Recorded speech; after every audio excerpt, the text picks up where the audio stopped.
Egunon denoi eta eskerrik asko foronetara biltzeagatik. Gure asmoa hemen aurkezpen honetan ez da ikastaro sako bat egitea, baizik eta era sume batean aurkeztea nolabait inteligentzia artifizialaren teknologia berri honek zelan erabili daitekeen, inteligentzia artifiziala zelan erabili daitekeen gure eskoletan, gure irakasgaietan edo gure ikaskuntza hartu emanetan. Eta apur bat ere ikustea nondik datorkigun hau eta nora joan gintezke. Hau da, norbait gogo eta bultzatzea eta hartu emana bultzatzea batez ere da. Orduan ikusiko duzuen bezala, azalpen sume bat da eta seguramente gaur hemen esaten duguna bihar edo etzi sarkituta geldituko zaigu edo gelditu da. Baina, balio badigu apur bat horren gaineko gogo eta egiteko guretzako nahikoa izango litzateke. Orduan, hasteko, esan beharra daukagu inteligentzia artifiziala edo adimen artifiziala ez dela gauza berri bat. Aspalditik existitzen den zerbait da, gertatzen dena da orain era batean eta kakotzartean ulertu nazazuen demokratizatu egin da. Nolabait, erabilgarri jarri da gizartearentzat, ez? Horrek ez du esan nahi era librean erabilgarri jarri denik, ordaindu behar dira lizentziak eta gero ikusiko dugu lizentziarik ez daukasunean zer gertatu daiteken, eta lizentziak ez izateak ere badauzka bere galerak, ez? Baina egia da, erramienta egoki batekin, erramienta egoki bat badaukazu, sarrera izan dezakezu horrelako erramientak erabiltzera. Eta beste gauza nabarmen bat da, inteligentzia artifizial edo adimen artifizial generatibo honek egin duena izan da gure hizkuntzan erantzuten digula, ez? Aurretik ikusten badugu, internetaren garapenarekin, internetak ere eduki zuen, bere momentu, demokratizazio momentu hori, eta esan zen web 2.0-tik 2.0 pasatu ginenean, hau da, erabiltzaile hutzak izatetik, sortzaile izateko aukera eman zigutenean, edo eman zitzaigunean, edo egin genuenean, eta hemen ere gertatu zaiguna da, inteligentzia edo adimen artifizialak eman digu aukera momentu honetan, gure hizkuntzan eta guk hitz egiten dugun eran, ez bakarrik hizkuntza baizik eta hitz egiten dugun eran, erantzun egiten digula, erraztasun hori eman digu. Eta horrek egin duena izan da, erabiltzea ere, beste era batean erabiltzen hasi garela. Nik esan ditut filmena pasatu, Mikelek pasako ditu, orduan pasako dugu urrengo filmenara. Gai honen gainean aspaldi ikertu da eta jakintza arlo ezberdinetatik, baina eta niri beti gustatu zaidan edo nik uste dudana garrantzitsua dela da gizakiok beti makina adimentsuak sortzeko ametsa izan dugula.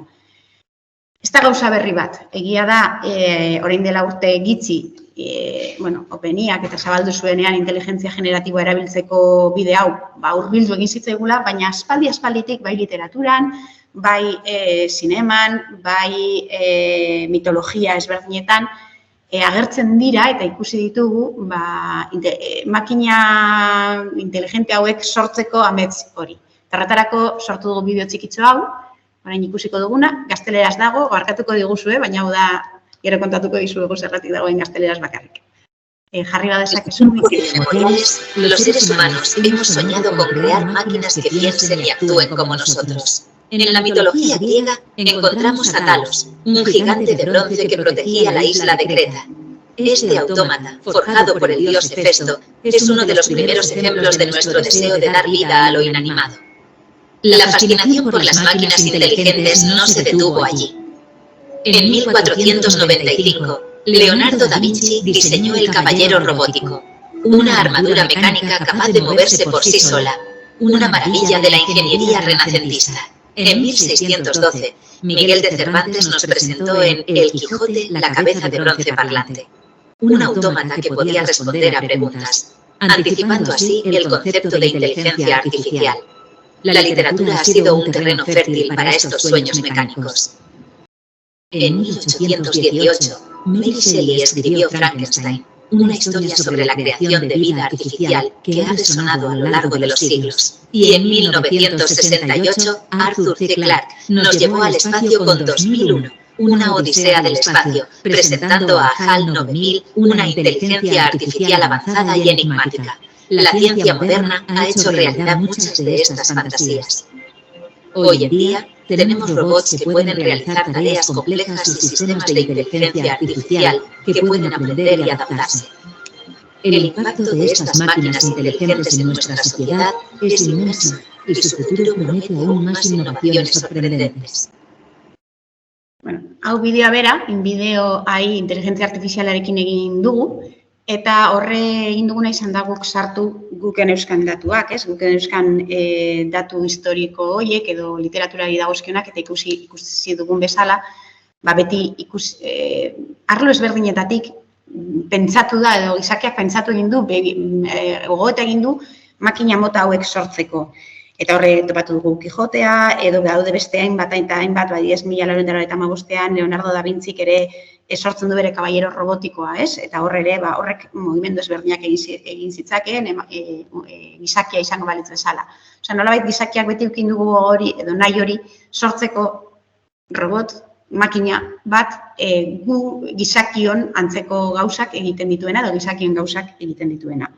Horre, garrantzitsua da 1952an, adibidez, Círculo Vicioso Isaac Asimoven obra, berak zehazten ditu, orain arte robotikari dagozkion 3 legeak edo 3 oinarriak, ez? Eta dira, robot batek ez dio gizaki bati min egingo akzio ezagatik, eta ez du utziko ere akzioaren bidez gizaki batek min hartu dezan. Bigarrena da, robotak gizakiak emandako emandako ordenak edo aginduak jarraituko ditu, kasu bakar batean ezik, aurreko puntua edo aurreko legearen aurreko puntua apurtzen danean. Eta azkenengoa da, robot batek bere existentzia babestuko du beti, aurreko 2 puntuak kolokan jartzen ez diren bitartean. Hortik hasitan ikuste dut hortik daukagula inteligentzia artifiziala edo artifizialari buruzko gogoetaren hasia nola baitez. Pasatzen gara horrengo seminara. Hasi hori hor dago. Guk lehen esan dudan bezala, nahiz eta adimen artifizial generatibo orain egindan popularizatu nola bait, aspaldidanik bizi gara makina adimentzuen artean. Hor badauzkagu hainbat adibide, ez? Badaukagu telefono mugikor bat, nola baita adimentzua edo danerarik, ez? Smartphone bat. Badauzkagu kotzeak, adimen artifiziala erabiltzen dutenak hainbat funtzio egiteko, domotikako funtzioak, badauzkagu hainbat eta hainbat erlojuak, kirola egiteko ere kontabilizatzen dizkiguten hainbat atal, eta horrek guztiak egunero gure bizitzan sartuak daude. Hortik datorkigu ere adimen artifizialaren erabilera eta adimen artifiziala bera hezkuntzan sartzeko beharra pasatzen badugu hurrengo zerera. Egunero erabiltzen dugulako eta etengabe sortzen ari direlako adimen artifizialari lotutako erramientak. Egunean, ehundaka esango nuke, erramienta sortzen dira adimen artifiziala oinarri dutenak. Hala ere, zer da adimen artifiziala, galdetzen digutenean, aspaldidanik ja hainbat adituk, hor, erratu nahiz barkatu edazue, komo definen, hor, gaztelera sartu dut.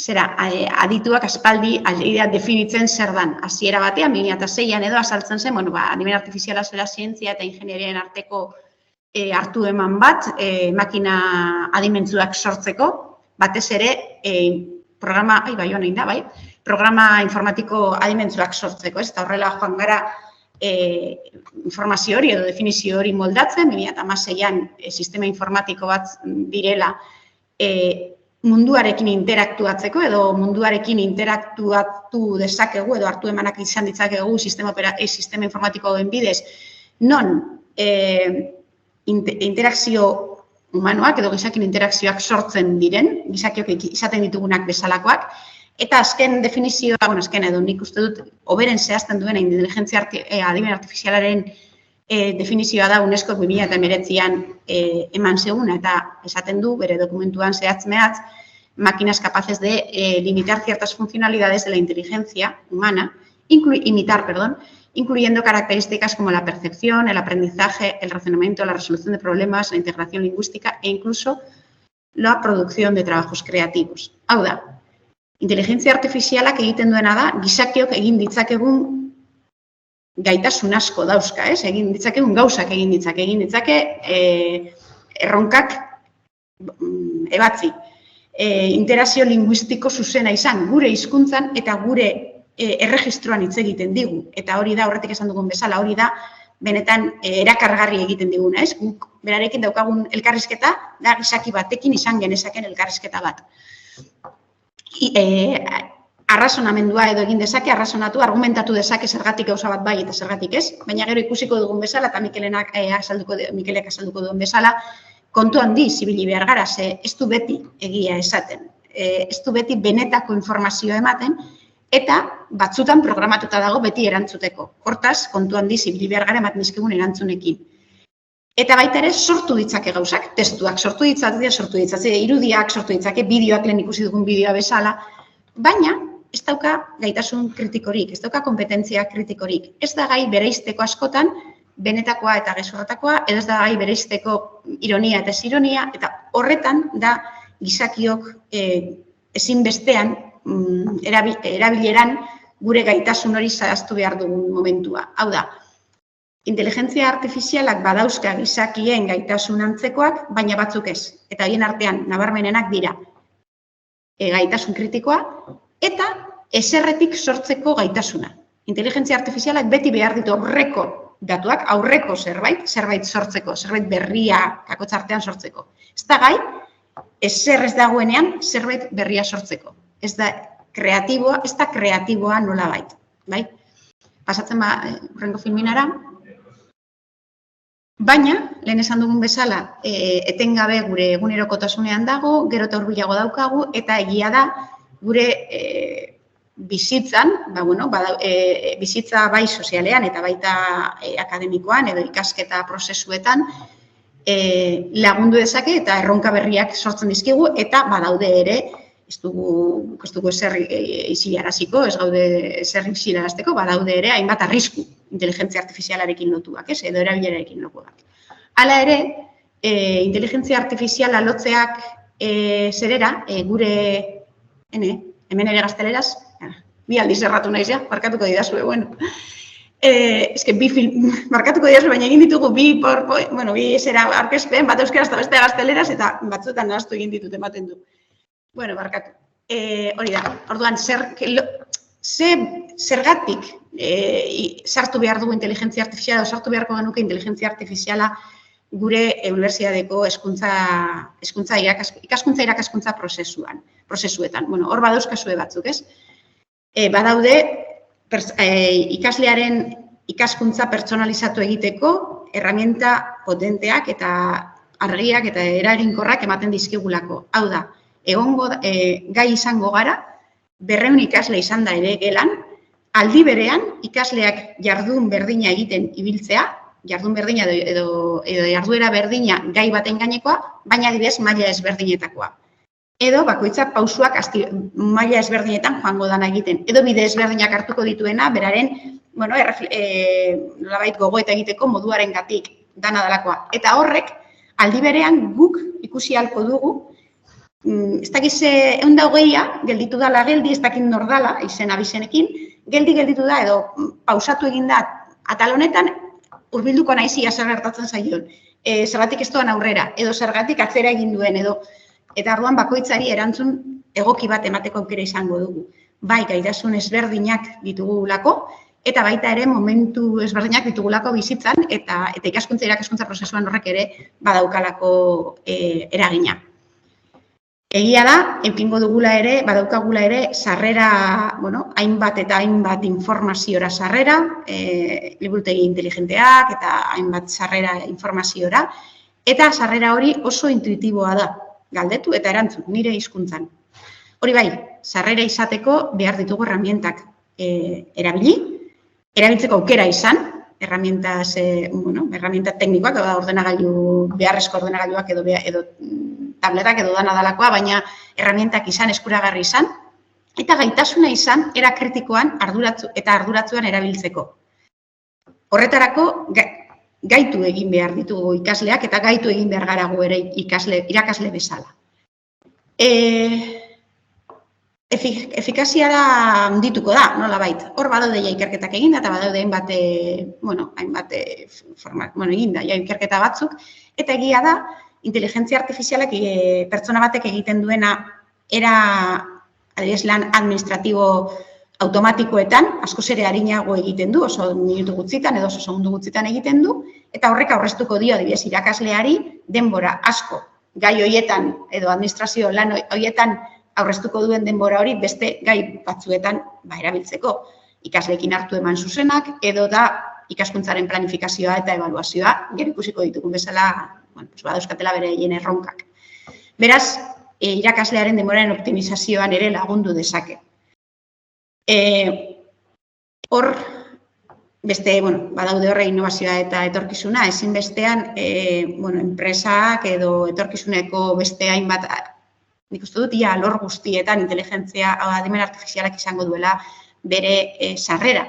Eta ezinbestean, gure ikasleak profesional bide horretan, baina baita ere gizaki edo ciudadano kritiko, izateko edo biztanle kritikoak izateko bide horretan, ezitu behar ditugu erramienta hau barruan izan da. Erramienta bat gehiago da. Hau da, liburua den bezala, liburuak diren bezala, boligrafoak diren bezala, blogak izan ziren bezala, eta beste hainbat eta hainbat gauza izan ziren bezala. Erramienta bat gehiago izateak zen nahi du, sartu egiten dugula, erabili egiten dugula, ikasi egiten dugula erramientaren gainean, baina ez duela bestea baztertu behar derrigorrez. Eta ez du baztertuko, ez da euneko eunean gizaki baten gaitasunak ez dauzka. Horrez gain, sortzen dizkigu erronka ezberdinak. Erronka ezberdin artean, pasatzen badugu filmina, dauzkagu hor aipatzen direnak, ikerketak aipatzen dituenak. Bata da, ez dela panazea bat. Ez da panazea. Ez du aldatuko, ez da irtenbide magiko bat, eta ez da, derrepente ez da dana aldatuko erabatean. Sinolaz ere. Baina erabili dezakegu erramienta hau ikaskuntza prozesuak hobetzen laguntzeko edo pertsonalizatzen laguntzeko, eta baita ere ebaluazioaren gaineko, ebaluazio erronka handi bat izango da, ebaluazioaren gaineko gogoeta sakon bat egiteko eta gauzak aldatu ahal izateko, hobera eta beste batzuk mantendu ahal izateko. Egia da, ezinbestean lehen esan dugun bezala, ez bakarrik profesionalak izateko, baizik eta hor bai Siemensek eta beste aditu batzuk azaltzen ari dira, ikasteko, informatzeko erabiltzen badugu modu berri hau, ikasteko ere moduak aldatu egingo dira. Ez dugu, baina hori aldatu da, historian zehar ere askotan, egia esan, teknologia erramienta bat sartzen danean, o sortzen danean, ez da hezkuntzarako sortzen. Erramienta teknologiko bat sortzen da, teknologiaren garapenerako, eta adimen artifiziala ere horrela sortu da. Ez da sortu hezkuntzarako. Egiten duen hezkuntzak da, erramienta horiek gero hezkuntzan sartu nolabait, ez? Adaptazio bidez, erabilera, ezinbestean, gizakiok erabiliko ditugu edo erabiltzeak, edo ez erabiltzeak, edo ez aukera izateak erabiltzeko arrakela ezberdinak sortzen dituelako. Eta hor dago bestea, ez? Arrakela digitalak sortzen ditu ezinbestean gero arrakala sozialak, genero arrakalak eta bestelako arrakalak.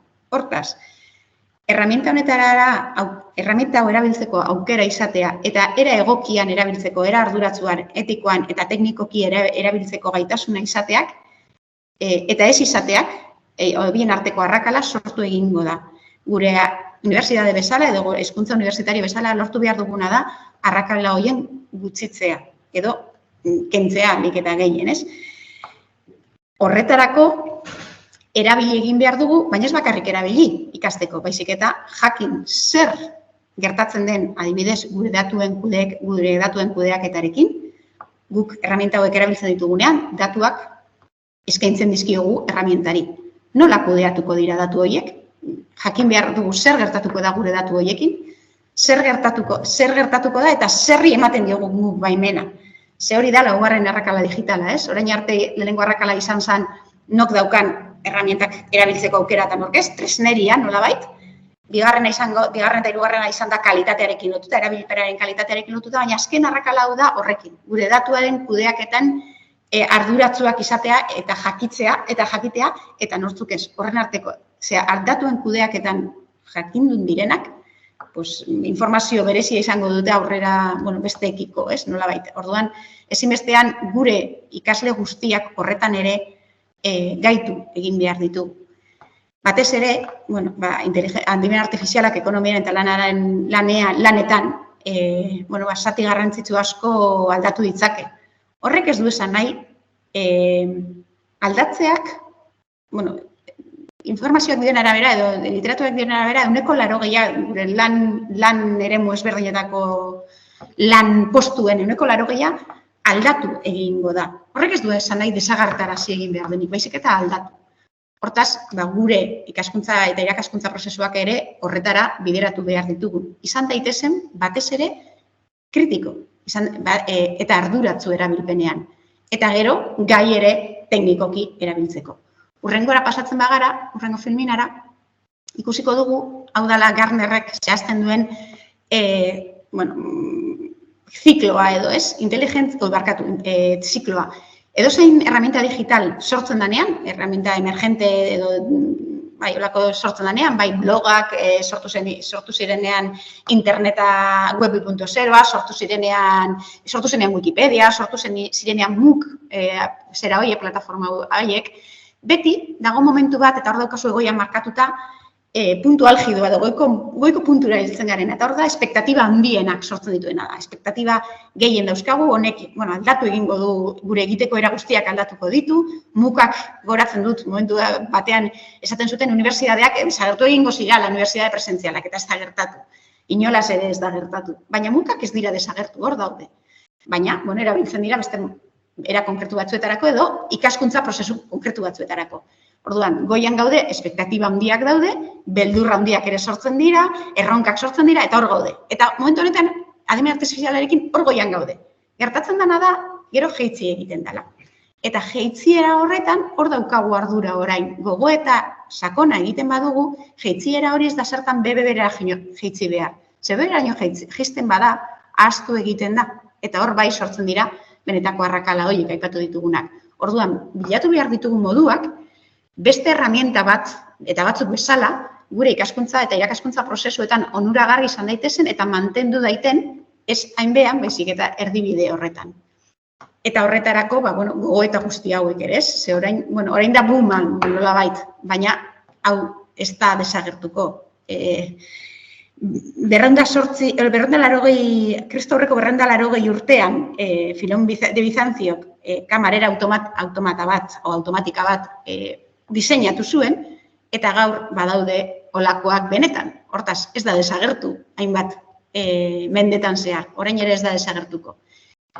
Aurrera jarritzen badugu, baina ez desagertze horrek, inpaktuak dauzka eta onurak eta erronkak ekartzen dizigu unibertsitateko gure ikaskuntza, irakaskuntza prozesuetan. Hor badauzkazue batzuk. Lehen aipatu dugun ikaskuntzaren pertsonalizazioa, baliabideen edukiera eta sarbidea, badauzkagu etengabeko tutoretzak egiteko eta jarraipen egiteko, beste nolabaiteko herramientak, eta horretan ere komunikazioa aldatuko da. Gure ikasleekin komunikazio erak, ikaskuntza irakaskuntza oinarria dauka, azken finean komunikazio bide batea ezberdinetan, eta komunikazio erak ere aldatu egingo dira. Adibidez, asistentzia virtualak edo chatbotak erabiltzea galdera konkretu batzuk erantzuteko beti errepikatzen direnak, urtero, edo ikasleak edozein momentutan galdetu dezaken zerbait era automatiko batean erantzuteko, laguntza edo aholkularitza bide horretan. Egon daitezke ere bestelako aldakuntza batzuk lotuak metodologiaekin, ezinbestean, baina nik uste dut eta nabarmenena edo beldurrik eta erronkarik nabarmenena ebaluazioan daukagu, ez? Inpaktua ebaluazioan handia izan daiteke, eta hor badaukagu, hor badaukagu plagiorako arriskua. Plagiorako arriskua ez da arrisku berri bat. Badaude hainbat, eta hau existitzen zen lehen ere bai. Egia da, orain, errazagoa dela, eta eskuragarri daukagula. Hortaz, pentsatu bi gauza dauzkagu, bi bide. Bata da, pentsatzea nola izango den gure ebaluazioa. Gauza heldu beharko gara kalifikazio batera, kalifikazioak egongo dira, baina kalifikazio bide horretan adimen artifizialak erraztasunak emango dizkigu, baina ebaluazio sistema bera nola egingo dugu. Zelan izango dira gure ebaluatzeko jarduerak, zer eskatuko diegu ikaslei? Eta beste alde batetik, badaukagu ere, erabilera arduratsuaren, kritikoaren eta sosteniblearen erronka hori, ez? Ikasleak eta baita ere irakasleak ezitu egin beharko gara tresnauen erabilera mota horretan. Eta orduan horregatik, eta horrengo filminara pasako gara, horregatik inpaktua dauka adimen artifizial honek, bai irakasleengan, bai ikasleengan, bai ebaluazioan, eta ebaluazioa denez irakaskuntza den parte nabarmen bat, horrek eragin zuzena dauka, erabiltzen ditugun metodologia eta gure plangintzetan, ez? Nola ebaluatuko dugun, askotan ez, nola ebaluatuko den gauza batek markatuko digu zelan egingo den irakaskuntza prozesua. Hemen, irakasleei zer erronka emango dizkigu eta ze baldintza eta ze onura. Bueno, emango dizkigu, aditu talde lanetan lankidetzan ibiltzeko erraztasun teknikoak, ezinbestean uste dut, eta hau bai dala niretzako oso erronka interesgarria eta ezinbestean unibertsitatetik hartu behar duguna, dala proiektuak era interdisciplinarrean edo anitzean sortzeko bidea. Eta ez bakarrik proiektuen, nik uste dut askotan ere gure dozentziaren garapena modu konkretu batzuetan.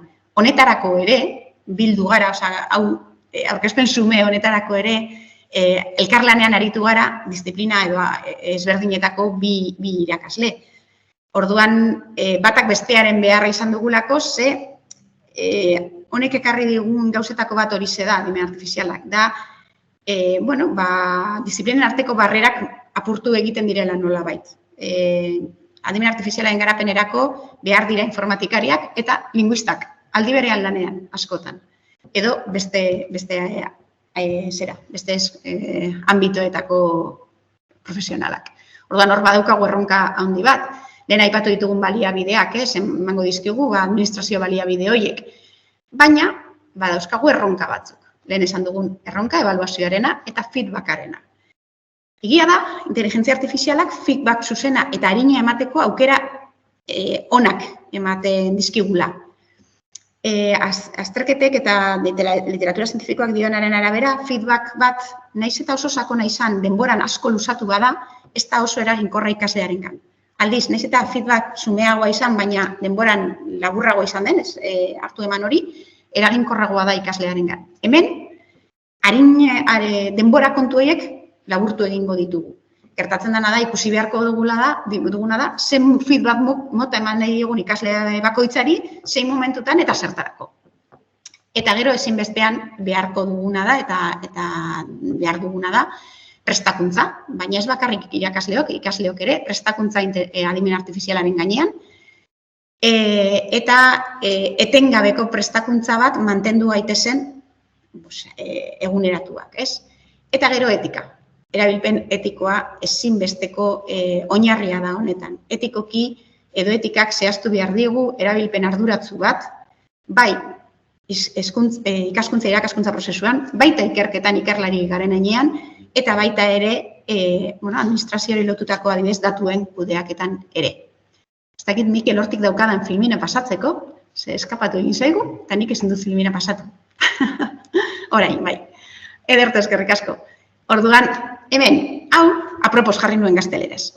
Baina besteak ez, Hemen zergatik gazteleraz. Bueno, orain arte ikusi dituzuen filmina guztiak egin ditut inteligentzia artifizial ezberdinak erabiliz. Batez ere, ChatGPT erabilita, eta doako berzioak. ChatGPT edo adimen artifizialaren herramienta guzti hauek ez dira libreak. Eta hori garrantzitsua da jakitea. Ez dira libreak, dira doako zati bat daukate, eta gero, lizentziak ordaindu egin behar dira. Eta libreak ez diren enean, hau gertatu daiteke. Nik hau hasiera batean ingelesez neukan eginda, itzuli nuen gaztelera, eta gero eskatu nion gazteleratik euskarara itzultzeko, eta esan zidan, que se me había agotado. Orduan, ezin nuen itzuli. Eta itzuli nuen adibide gisa. Ikusi duzu aurretik, besteak nire errakuntzak izan dira. Baina, ikasleengan ere, ze eraginez, aztertu genuen ze eragin zeukan. Eta ikasleengan dauzka eraginez berdinak. Bata da, sarrera, erabiltzeko aukera izatea. Eta hor, arrakala sozial importanteak ekiditzeko aukera daukagu unibertsitatean.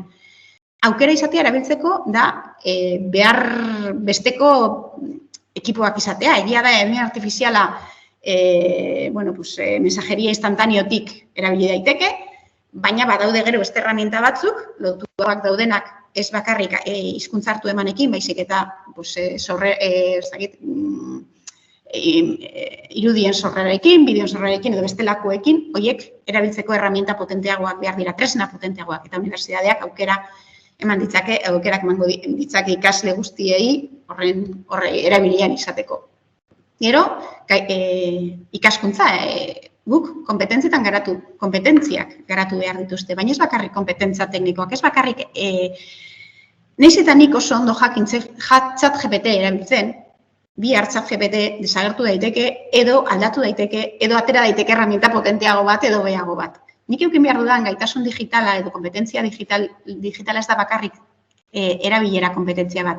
Baizik eta etengabe ikasten jarraitzeko kompetentzia bat. Ateratzen dela garapen horretan, teknologiaren garapen horretan, gai izateko era autonomo batean eta aurrera egiteko, era autonomo batean ikasten jarraitzeko. Eta ezinbestean ere, beste gaitasunak, aipatu ditugunak lehen gaitasun, zeharkako gaitasun horiek, ez? Gure unibertsitateak badauka eta gero ikusiko dugu zeharkako gaitasunen katalogoa, eta bertan, gu aurreratuak goaz horretan nolabait, ez? Badago gaitasun digitalei lotutako atal bat, eta gaitasun digital horien barruan badago ere, erabilera kritikoa, erabilera arduratsua, eta sostenibilidadeari lotutako erabilera egiteko. Bideak eta gaitasunak nola zehaztu ditzakegun, gradu guztietan, zelen aipatu dugun eta graduen kokoetan. Lehen aipatu dugun bezala, herramienta hauek ez dira bakarrik eremu batzuetako herramientak, edo ez dira eremu profesional batzuetan bakarrik erabiltzen. Herramienta hauek ia eremu profesional guztietan, edo guztietarako daude existitzen dira, eta erabiltzen hasi dira, gero ikusiko ditugu adibideak. Horrekin lotuta, gaitasun horiekin lotuta, etika eta pribatutasuna, gure ikasleak laugarren arrakala digital horretan sartzerik nahi ez badugu, jakin eta barneratu beharko dute bere datuen kudeaketa nola egin behar duten mundu digital honetan, ez? Ezinbestean, datuak zerbait doan denean zuzara horren ordaina, baina horrek zer esan nahi du, ez da bakarrik zure datu pertsonala, baizik eta zure erabilera datuak adibidez, edo zure, orain zaitu urtetzen hitza, baina da zure ohiturak, erabilera ohiturak, eta ni hasten banaiz, edozein plataforma erabiltzen, beti, momentu horretan doakoa daukadalako, ohitu egingo naiz plataforma horretara, eta nire erraza egingo zait, eta azkenean ordainduko dut plataforma horrengatik. Eta horrek, suposatuko dit ere, gaitasun digitalaren murriztapen bat, ez? Gaitasun guk bideratu dezakegun gaitasun digital hori zabalagoa izan beharko litzateke. Eta, gero laguntza eta asistentzia, eta, lehen esan dugun bezala, ebaluazio, eta zaitu gustatzen asko hitza, baina justo bat, kokotz askoren artean. Ebaluazio automatizatuak egiteko aukera asko errazten du, baina etengabeko ikaskuntza prozesuetan ebaluazioa nola egingo dugun, nola zer eskatuko diogun ikaslei beraien gaitasunak ebaluatu ahal izateko eta beraien jakintzak edo edukiak ebaluatu ahal izateko denborarekin, ez? Dozkagunean 15 aste edo etengabeko formakuntza horretan edo jarraipen horretan. Azken azterketa bakarrik balego, hor bai, eskuz egiten badut, ez dago problemarik, baina aurreko guzti horretan, galdu egiten dugu adibidez etengabe hobetzen joateko prozedura horiek. Eta honetan bai handigan artifizialak lagundu gaitzakela, baina baita ere, erabilen desegokiak egiten badira, horretan badaude zailtasun nabarmenak plagioarekin lotuta, eta nolabait etikarekin lotuta ez, bakoitzaren etikarekin, eta baita ere, besteen datuen erabilpenarekin, besteen informazioen erabilpen desegokiarekin. Eta horretan, ezinbestean ezitu behar ditugu ikasleak, teknologia honek oso haren egiten duelako aurrera, eta guk ezitzen ez baditugu horretan, zailtasun handiz garatuko dituzte beraien karrera profesionalak era egoki batean. Eta pasatzen bagara hurrengora, honekin ebaluazioarekin lotutakoa da, Eta hemen, badauzkagu, aipatu ditugun onura batzuk, badauzkagu erronka batzuk, eta badauzkagu ere arrisku batzuk. Onuren artean, aipatu ditugu, zen niri gehien gustatzen zizkidanak dira. Datu volumen handia daudenean, analisia egiteko era erraz batean, oso arin batean, eta analiziak egiten dizkigu, oso arin. Irakaslentzako guztionek lankarga murriztu dezake, eta nik proba batzuk egin dituta bai. Ebaluazio pertsonalizatua ere zehaztuagoa izan daiteke eta jarraipen handiagoarekin, baina hori lortu ahal izateko erronka batzuk dauzkagu. Eta hor badauzkagu erronka oso importante batzuk, gardentasun faltarekin, datuen erabilpenarekin, baina baita ere algoritmoen aurreitziekin. Zer esan dut honekin? Inteligentzia artifizial hauek, edo adimen artifizial hauek, generatiboak batez ere, erabiltzen dituzte aurretiko datuak, ez? Hortaz, zuk, eta gero ikusiko ditugu adibideak, adibidez, aspaldi egin zen ikerketa batean, estatu batuetan galdetzen zitzaion inteligentzia artifizial bati, enpresa konkretu baterako nor zan langilerik hoberena, eta inteligentzia artifizial honek, enpresa zan, automozioaren gaineko enpresak ziren, esaten zuen, gizonezko zuri bat, heterosexuala, eta maila erdikoa, edo, holako erantzun batzuk ematen zituen. Ez zegoen emakumerik, ez zegoen pertsona arrazializaturik, ez zegoen erantzunetan inola zere hori. Zergatik? Enpresa horretan, aurretik, holako langileen daturik ez zegoelako, edo ez zirelako eragokian erabili. Hortaz, ezinbestean ere, gure ikasleak eta baita gu ere gaitu behar gara, algoritmo horien aurreritziak kontrolatzen aldatu ditzagun. Eta agertu daitezen emakumeak, agertu daitezen pertsona arrazializatuak edo bestelakoak. Gero ikusiko dugu adibide bat Mikelekin. Eta niretzako arrisku handiak daude batez ere informazio kudeaketarekin, batzutan informazio gehiegi ere egon daitekelako, baina gure ikasleen informazioen datuen kudeaketarekin. Hori arrisku nabarmen bat da, eta hor ere, gero ikusiko ditugu adibideak. Eta ebaluazioak zertan eragiten digu era zuzenean? Hurrengo filminan agertzen da, pasatzen badugu, hurrengo filminan metodologian, ez? Gure metodologien, edo ikaskuntza irakaskuntza metodologien moldaketan. Honetan, unibertsitatea edo EHU oso handiak eman ditu honetan unibertsitate honek. Eta badaukagu IKD gure eredu pedagogikoa, IKD berriruan garatu zana gero, eta honek ja zehazten dizkigu lehen esan ditugun gaitasun horiek, sortzaile gaitasun hori, sortzaile ez du esan nahi jakinduriaren sortzaileak edo jakinduriaren eraikitzaileak izateko. Ez bakarrik sortzaile ulertzen dugun bezala. Jakinduria eraikitzeko bide horretan garatzen dituzte gure ikasleak gaitasunak, eta baita ere era kritiko edo bide kritiko horretan. Horrekin lotuta, nik uste dut gaitasun edo adimen artifizialak guzti honi ekartzen digu zerbait gehiago sartzea. Lehenengo konpetentzia kritikoaren esan dugu, esperimentazio eta sormen edo kalitatezkuntza hori ere bai, baina honi gehitu beharko diogu babesa. Babesa, erabilerari dagokion erabilera arduratsu horretan, babesa datuik dagokionean, eta batez ere kontzientzia. Babesaren kontzientzia eta kontziente izatea zertan ari garen eta zertarako ari garen. Horrekin lotuta ere, hor badaude lehen aipatu ditugun gure gaitasun transversalak, eta horretan badaukagu bide handi bat eginda. Baina, uste dut, babesaren kontu hau garrantzitsua dela momentu honetan, maila guztietako ikasleentzat eta baita gu irakasleontzat ere bai. Pasatzen bagara hurrengo zerera, eta ja nire amaitzen joateko. Lehen esan dugun bezala, guzti hori aurrera eramateko inteligentzia edo adimen artifizialarekin bakarrik ezin dugu. Ez da bakarrik adimen artifizialarekin ikastea. Hor, UNESCOk 2019an, hau ChatGPTren booma aurretik, bere behineko konferentzian zehazten zuen ja, adimen artifizialaren garapenak lortu behar duela pertsonen arteko arrakala horiek gutxitzea.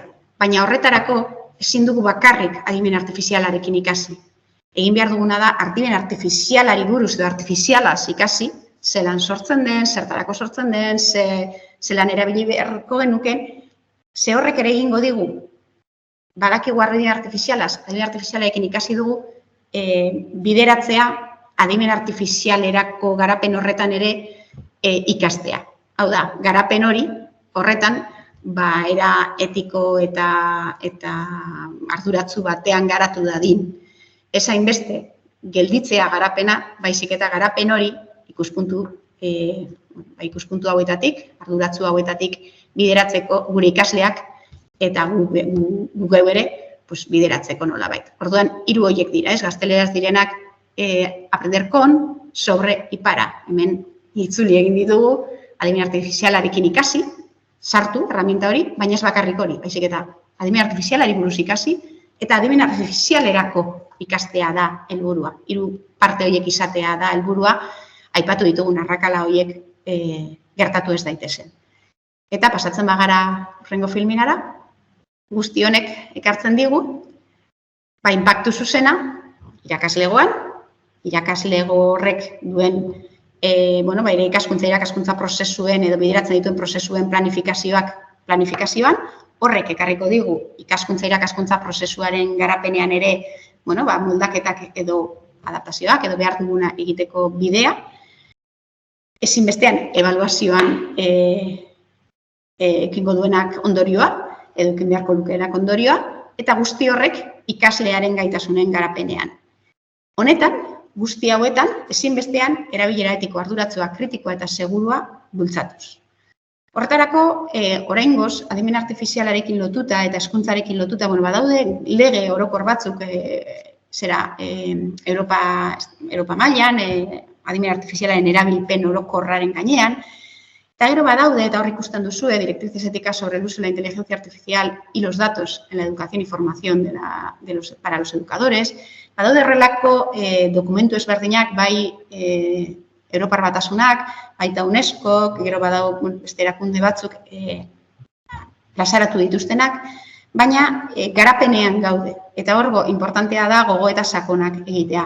Dokumentu honetan, adibidez, gure unibertsitateko irakasle batzuk parte hartu zuten, eta dokumentu interesgarria da, eta irakurtzeko gomendioa egiten dizuegu, ze pista handiak ematen dizkigu, etika bide horretan eta erabilpen arduratsu horretan. Eta, honekin asko luzatu gabe, pasatzen bagara beste filminara, Mikel hitza eman aurretik, guk egin duguna orain izan da, eta Mikelek aurkeztuko du, erabilera mota ezberdinak ikusi, nola erabili dezakegun gure ikasleekin, eta ikusi ere erabilera horiek nori inpaktatzen dioten. Ikaslegoari, ikaskuntza irakaskuntza prozesuei eta komunikazioari ikaskuntza irakaskuntza prozesuetan, ebaluazioari edo ikasleriari. Hau ere oso sumean egin dugu, baina, izan daiteke bide bat gogo eta egiten hasteko nola egin ditzakegun beharrezkoak edo diren moldaketa hauek. Eta orain hitza emango dizut, eskerrik asko, Mikel. Ni esker, Urtza.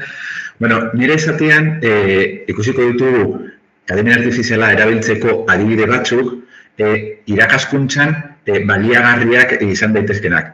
Baina, kontutan izan behar zuen, jarri ditugun adibideak diela oso orokorrak, guk ezin dizuegu esan nola erabili behar dezuen zuen irakaskuntzan zehatzean. Guk dakigu nola erabili, nola erabiliko genuke, nik ematen ditudan irakasgaitan eta hola. Baina nik ezakit ezer, adibidez, biologiari buruz, biologia irakasle bati esateko nola erabili behar duen. Orduan, ideiak oso orokorrak zuek ikusteko eta hortik hartzeko ideiak, gero zuen irakaskuntzan zehatzen moldatzeko zuen beharretara. Eta adimen artifiziala erabili baino lehen, azalduko dizuedala nola sortzen da adimen artifiziala eta nola funtzionatzen duen ulertzeko zer gauzak egin ditzaken adimen artifizialak eta zer gauzak ez. Eta zergatik batzuetan erantzuten digu ondo eta beste batzuetan ez. Oso modu orokorrean azalduko dut, ez naz teknizismotan sartuko, noski. Baina adimen artifizialak, Vale. Adimen artifizial mota, adimen artifizial sortzaile edo generatibo mota desberdinak daude. Ohikoena eta guretzat ezaguna dana da chat antzekoa. Hau da, testu batetik beste testu bat sortzen duena. Hasi baino den, gauza bat esango dut, gaur egun ditugun adimen artifizialeko tresnak estatu batuetan sortu dira, ia guztiak ez dira gehienak bai. Orduan, daude pentsatuta ingelesez lan egiteko. Baina, nola estatu batuetan eta mundu mailan gaztelera asko erabiltzen da, denez, gazteleraz ere lan egiteko gai dira. Beste hizkuntza batzuetan, adibidez, euskeraz, tresna batzuk, adibidez, chat eta copilotek ulertzen dute eta erantzuten dute euskeraz, baina egiten dutelako itzulpen bat. Hartzen dute gure galdera euskeraz, itzultzen dute, suposatzen dute ingelesera, ingelesez bilatzen dute erantzuna eta gero erantzuna euskarara itzultzen dute. Orduan, nola hor itzulpenen artean informazioa galdu egingo da, adibide guztiak gaztelera utzi ditut hobeto ulertzeko eta lortzeko erantzun egokiagoa bat. Hori ChatGPT eta Copilotekin. Geminik, adibidez, oraindik ez duzten euskaraz galderak egiten. Hor bakarrik gazteleraz edo ingelesez. Orduan, kasu honetan, testu batetik bestera, testu bat ematea tresnari eta beste bat jasotzea, adibidez, hori honetan egiten duguna, adibidez, haz un resumen de líneas del argumento del Quijote. Eta berak, nola, Quijote ezagutzen du, egiten du hor laburpen hori. Gero, dago beste mota bat, non irudi batetik, edo soinu batetik, edo bideo batetik, gero, hortik, zerbait galdetzen diogu, eta testu baten bidez erantzuten diogu. Adibidez, nik hemen eman diot irudi hori, argazki hori, eta galdetu ea zer dagoen irudi horretan. Eta kasu honetan, Copilotek esan dit, irudi horretan, irudi minuro dela, ondartzu batean, eta ez dakit zer. Ulertzen du, gai da, irudia, komatxoen artean ikusteko eta azaltzeko zer dago hor. Eta gero, hirugarren mota ohikoena da multimedia bat sortzea, hau da, irudi bat sortzea, edo bideo bat, edo auskalo, testutik abiatuta. Adibidez, nik hor eskatu diot, irudi bat egiteko, ume batekin, globo batekin, pintxau, horrein ez da deratzen euskaraz pintxau. Globo pintxau batekin, eta berak sortu dit hor 3 argazki. Eta, fijatu, nola adimen artifizial honek, kasu honetan da Copilotek, badaki globo bat pintxau dagoenean, umea triste dagoela. Eta horrela irudikatu ditu umeak irudietan. Ez daude posik. Hori importante da jakitea, ze punturaino da gai ikusteko, jakiteko nola egon behar dian ze emozio jarri behar dion irudietan dagoen pertsonei. Eta mota hauek, adimen artifizialeko sortzaile mota guzti hauek oso antzera funtzionatzen dute. Adimen artifizial bat sortzeko, berez ez da adimen artifizial bat, da eredu bat, ditzen diena modeloak. Orduan, beti azten da entrenamendurako erabiltzen den informaziotik. Hor, informazio asko eta asko erabiltzen da, eta hortik informazio horretik, hainbat teknika aplikatuz, sortzen da eredu bat. Eta eredu horretan dago ezagutza. Orduan, eredu horrek ez daki entrenamendurako erabilidan informazioan ez dauden gauzak. Ereduak bakarrik daki informazio horretatik atera duen ezagutza. Eta gero, sortu den eredu hori ezagutzarekin, gero hori entrenatzen da eta fintzen da zeregin espezifikoetarako. Hau da, nez eta atzetik eredu berdina erabili, sortzen dira tresna batzuk elkarrizketak mantentzeko, sortzen dira beste tresna batzuk irudiak egiteko, sortzen dira beste tresna batzuk bidaiak antolatzeko. Baina guztiak antzera funtzionatzen dute.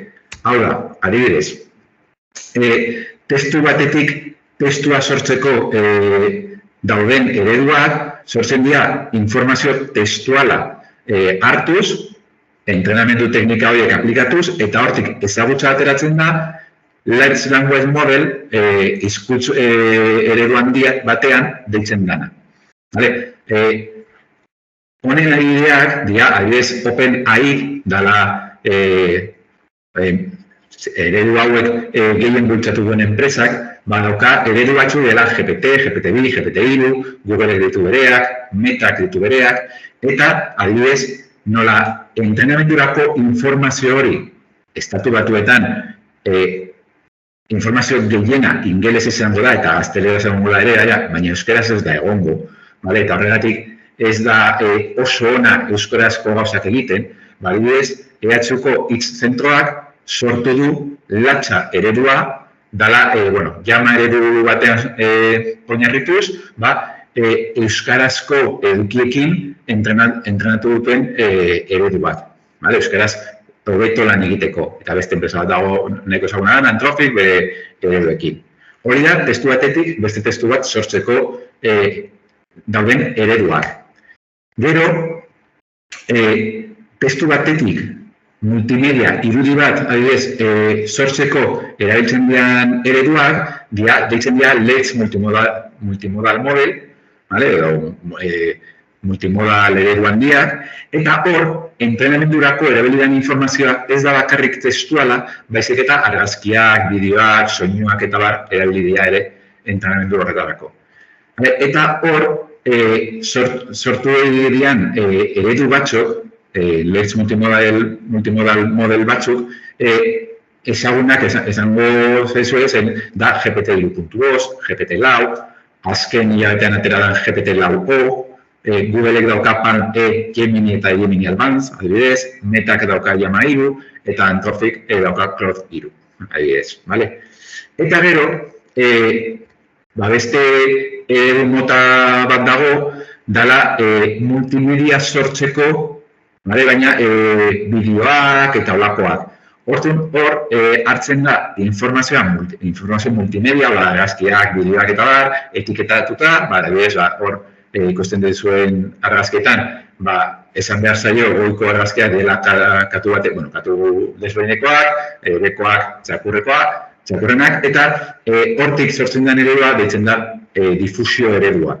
Eta hor, beste eredu batzuk sortzen dira, OpenAI dauka DALL-E 3 eta Sora momentuz ez dago irekita, baina aurkezpen bat egin dute eta kriston bideoak sortzen ditu, ikusiko dugu azkenen zer gertatzen da horrekin, Google dauka imagen eta Stable Diffusion and Midjourney nahiko ezagunak dira argazkiak sortzeko eta holakoak.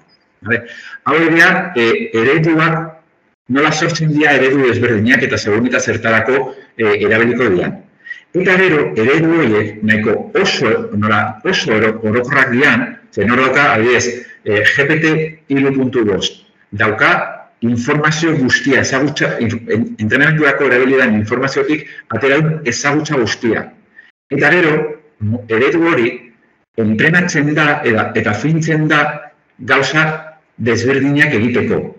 Adibidez, hortik komentatu ditugun ereduen artean, ChatGPT dago entrenatuta GPT-3.2, GPT-4 edo GPT-4o erabiltzeko elkarrizketa batean. Prestatuta dago ChatGPT galderak ulertzeko eta erantzunak bilatzeko, galdera horri erantzunak bilatzeko eta testuaren bidez edo ChatGPT DALL-E 3 ere erabiltzen duenez edo irudi bat sortzeko. Ulertzeko gure eskaera eta irudi bat sortzeko. Copilot da Microsofteko tresna bat eta Copilotek dago prestatuta elkarrizketak egiteko, horretarako atzetik GPT-4 erabiltzen du, OpenAIk egindako eredua, sortutako eredua erabiltzen du, eta irudiak sortzeko DALL-E 3 ere erabiltzen du Copilotek. Eta Gemini erabiltzen ditu bere eredu dago prestatuta ere elkarrizketak izateko eta dauka bere propioak, Googlekoak, kasu honetan Gemini eta Gemini Advanced. Orduan, adimen artifizialeko tresnei buruz hitz egiten dugunean, gauza bat da, tresna, izan daitekeela ChatGPT, dala eredu bat, edo Copilot, edo Gemini, baina importanteena da atzetik duen eredua, erabiltzen duen eredua, ze informazioarekin izan da entrenatuta. Zer orain ikusiko ditugu adimen artifizial sozialeko ereduen mugak eta akatsak eta zergatik egiten dian. Adibidez, olako eredu batek ezin du ezagutza berria sortu. Hau da, ereduak dakien guztia da entrenamendurako erabilidan informazioan zegoelako. Adibidez, hemen, ChatGPT 3.2 bertsioari galdetu diot, ean nork irabazizun Eurovision aurten. Eta berak, esaten dit, ez dakiela zeren bere informazioa dago 2008ko urtarrilera artekoa, arte. Hori da berak duen informazioa. Orduan ez daki. Kasu honetan esan dit ez dakiela, baina beste kasu batzuetan asmatzen du. Esaten du, ez daki, baina ez dakit nor. Orduan, beti eta benetan berriro errepikatuko aurkezpenaren zehar, bizion kritikoa izan behar da. Hau da, beti begiratu behar dugu, behin eta berriro eman duguna, eta analizatu eta pentsatu ea zuzena dan ala ez. Gero, hau da ChatGPT 3.2, baina beste eredu batzuk, adibidez ChatGPT 4o, ez du bakarrik lan egiten oinarrizko eredu horretan, GPT-4o horrekin, baizik eta gaira interneten dagoen informazioa hartzeko eta eredutik ateratako informazioarekin batzeko eta hortik erantzun berri bat sortzeko. Orduan, adibidez, ChatGPT 4o naiz eta bere entrenamendurako informazioan ez edukitzea nork irabazizun Eurovision aurten, gaira eta hork esaten du interneten bilatzeko eta erantzun bat emateko. Noski, hemen ematen digu erantzuna eta ematen digu erantzun hori lortzeko erabilituen iturriak, helbideak. Orduan hemen begiratu dezakegu ea hori zuzena dan edo ez. Baina beti begiratu behar da. Gero, akats nekotipiko bat da aluzinazioak deitzen dienak, eta aluzinazioak, orokorrean, bi motakoak daude.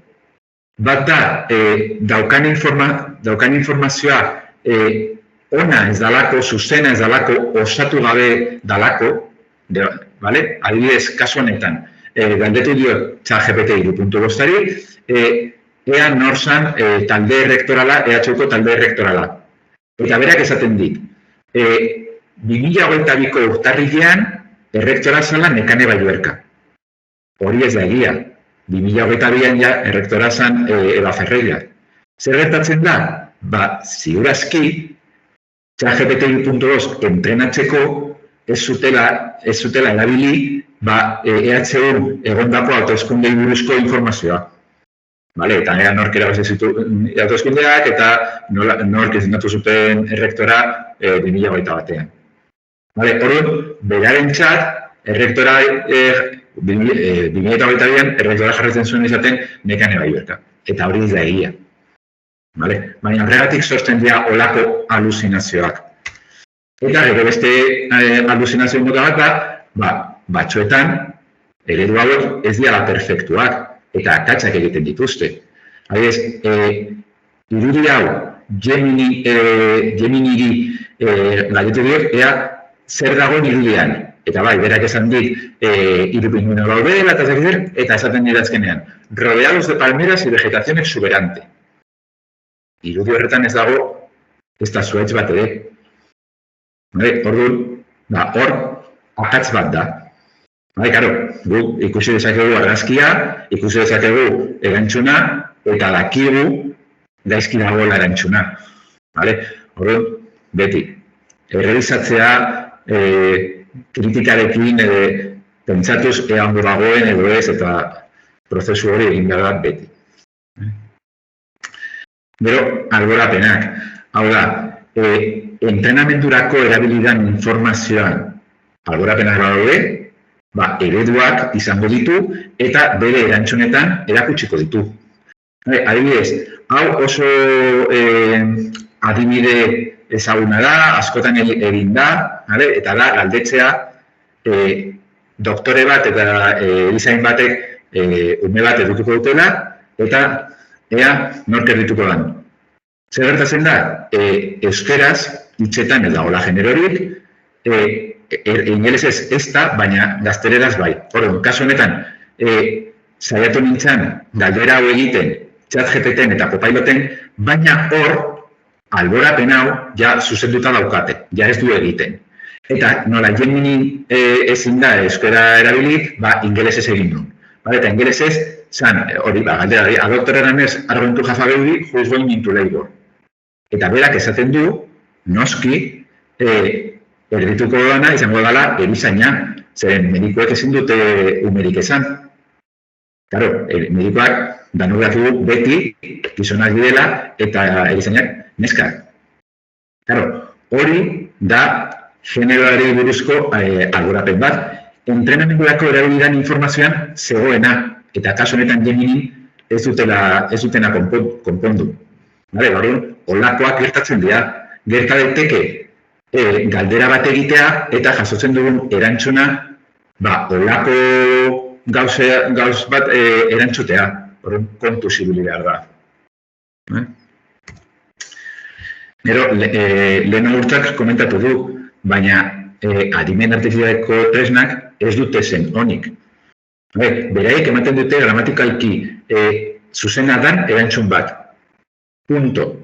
Horren, adibidez, leno, pingüinoen argazkia Gemini, esaten zigun daude ondar tropikal batean, rodeados de palmeras y vegetación exuberante. Baina era berean, erantzun berean, pixka bat behago esaten dugu, es probable que la imagen haya sido tomada en un zoológico o acuario. Zenbat zoológico o acuariotan daude ondartzak, palmerekin eta kriston vegetazioarekin. Inon. Kontraesan bat da, edo daude ondartzan tropikal batean, edo daude zoologiko edo acuario batean. Bietan batera ezin da izan. Baina berari ez zaio inporta. Berak botatzen ditu biak. Eta da gure lana hori berrikustea. Bera adibidez, berak ez dugu berdintzen. Berez, humorea edo informazioa. Adibidez, Espainia mailan oraindik ez, baina beste herri batzuetan Googleek sartu du bere bilatzailean, bilatu dituen helbideak aparte, ematen du adimen artifizialeko, Gemini erabiliz noski, ematen du erantzun bat. Orduan, probetan egon dira jendeak, eta adibidez neska honek galdetu zion jarri zuen bilatzailean, ea zenbat harri jan behar zituen egunero. Eta adimen artifizialak, Googlekoa erantzun zion, egunero harri txiki bat jatea ona zala, mineralak eta vitaminak hartzeko. Hori noski ez da egia, baina antzeko artikulu bat argitaratu zen The Onion, webgunean, eta The Onion da humorezko webgune bat, da El Mundo Today antzekoa. Baina, Geminiri ez zaio inporta, berak ez daki. Geminik aurkitu du artikulu bat, non esaten da harriak jatea ona dala. Berak erantzuten du hori. Imaginazazue, erantzunak emateko Twitterren adibidez bilatzen badu. Auskalo zer erantzungo du. Eta gero, eredu hauek daukaten beste arazo bat da gainentrenamendua deitzen dana, eta da, nola esateko, gehiegi ikasi dutela, eta horren ez dakitela erantzun sinpleak ematen. Hau da, hori daukazue adibide bat, ChatGPT 4o erabiliz, ChatGPT 4on dara azkena, oraindik ez dutena konpondu, eta galdera da, un hombre tiene que cruzar un río con una barca junto a su cabra. ¿Cómo debe hacerlo? Zer gertatzen da? ChatGPT, kasu honetan ChatGPT dalako, ChatGPT irakurtzen duenean, gizona, txalupa, ahotsa, ibaia, pentsatzen du, dala betiko asmakizuna de nola pasa ahots bat, otxo bat eta letxuga bat, uste dala normalean, alde batetik bestera eta horren berarentzat hitz gako horiek hartuta, pentsatzen du, hau da asmakizun hau. Eta horren montatzen du erantzuna asmakizuna izango baliz bezala.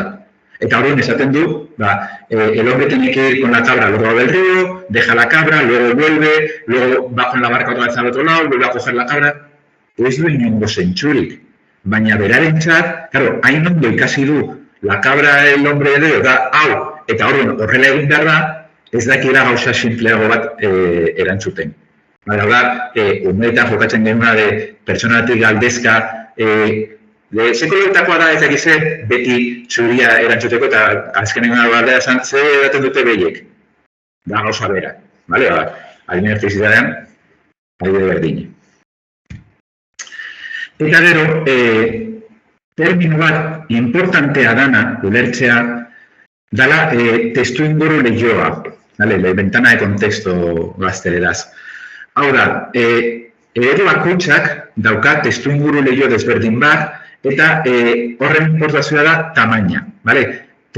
Tokenetan neurtzen da eta tokenak gutxo gorabehera gure artean ulertzeko dira hitzak. 1000 token dira gutxo gorabehera 750 hitz. Zer da testuinguru lehio bat? Da, erantzun bat emateko kontutan hartu dezake informazio kopurua. Hau da, guk ezin diogu, ChatGPT 4 erabiltzen ditu, gutxi gora bera, 96.000 hitz. Ezin diogu pasa, 1.000 hitzeko dokumentu bat, hortik erantzunak emateko. Gehiegi da berarentzat, ezin du prozesatu. Hori da testuinguru lehioaren garrantzia. Baina, oso importantea da ere, ulertzea, chat bakoitzean, elkarrizketa bakoitzean, testuinguru lehio desberdina dagoela. Hau da, ezin diogu chat batean, elkarrizketa batean, beste elkarrizketa batean emandako informazioari buruz. Nik chat batean, elkarrizketatean esaten badio, nire laguna Mariak urdina du goztoko. Ze joia oparitu behar diot? Segura eski izango didala, amatista, edo zafiro, edo, zerbait urdina. Baina beste chat batean, berriro galdetzen bat diot, ze opari behar diot Mariari, izango dit, edo zer gauza, berak chat desberdin horretan ez daki Mariaren kolorea urdina dela. Maria gustokatuen kolorea urdina dela. Hori oso importantea da ulertzea. Zeren hortik, ulertu dezakegu, chat desberdinetan gertatzen dana ezagutzen ez badu, horrela, ulertu dezakegu, ezin diogula galdetu, ea testu bat, lan bat, edo zerbait, berak edo beste adimen artifizialak egin duen. Jende asko saiatzen da, hartuko dut ikasle honen lana eta pasako galetuko dut ChatGPTari ea berak egindakoa dan. Hori ez du funtzionatzen. ChatGPTek esan du, auskalo, esan dezake baietz, esan dezake ezetz, ezin gara firatu hortaz. Zeren ChatGPTek ez daki zer egin du beste momentu batean. Buscando a Nemo filman Dory pertsonaia ezagutzen baduzue, olako trendak antzekoak dira. Egiten dute gauza bat, eta gero ahazten dute. Hori ezin da egin. ChatGPT galdetzen badiogu, ChatGPT edo beste edo zeren tresna, galdetzen badiogu, ea lan bat, testu bat, ea adimen artifizialak egindakoa dan edo ez, bilatuko du, testu horretan erabiltzen dian zamoldeak oso ohikoak dira edo ez, eta esango da, nik suposatzen dut baietz, edo nik suposatzen dut ezetz, auskalo, baina erantzuna ez da bat ere fidagarria. Ez da antiplagio tresna bezalakoa. Antiplagio tresna batek, Turnitin eta horrek, esaten dizute, hau plagio bat da eta hemendik dago kopiatuta. Eta zuk begiratu dezakezu eta konprobatu egia dala. Baina kasu honetan ez. Dana dala, bueno, ematen du baietz edo ematen du ezetz. Eta hori da, guk ere egiten duguna. Ean nork ez du irakurri batzuetan, lan batzuk eta hau, badakit ez duela honik idatzi. Bere idazteko eta hori ez da. Edo parrafo nabaritzen da beste alde batetik ateratu dagoela. Tresnarik gabe, ja konturatzen gara hortaz. Horako tresnak egiten zena, antzekoa da. Gero, tresna horiekin dagoen arrisku bat, da alde batetik etikoa, hau da, esan dugu, entrenamendurako erabiltzen den informazioa oso importantea da, eta gauza bat da, nondik ateratzen da informazio hori. Zeren, enpresak gehienek ez dute esaten zen olako informazioarekin entrenatu dute beraien ereduak. Orduan, gatazka batzuk daude, azkena da Scarlett Johanssonek aktoresak salatu dula ChatGPT bere ahotsa erabiltzeagatik.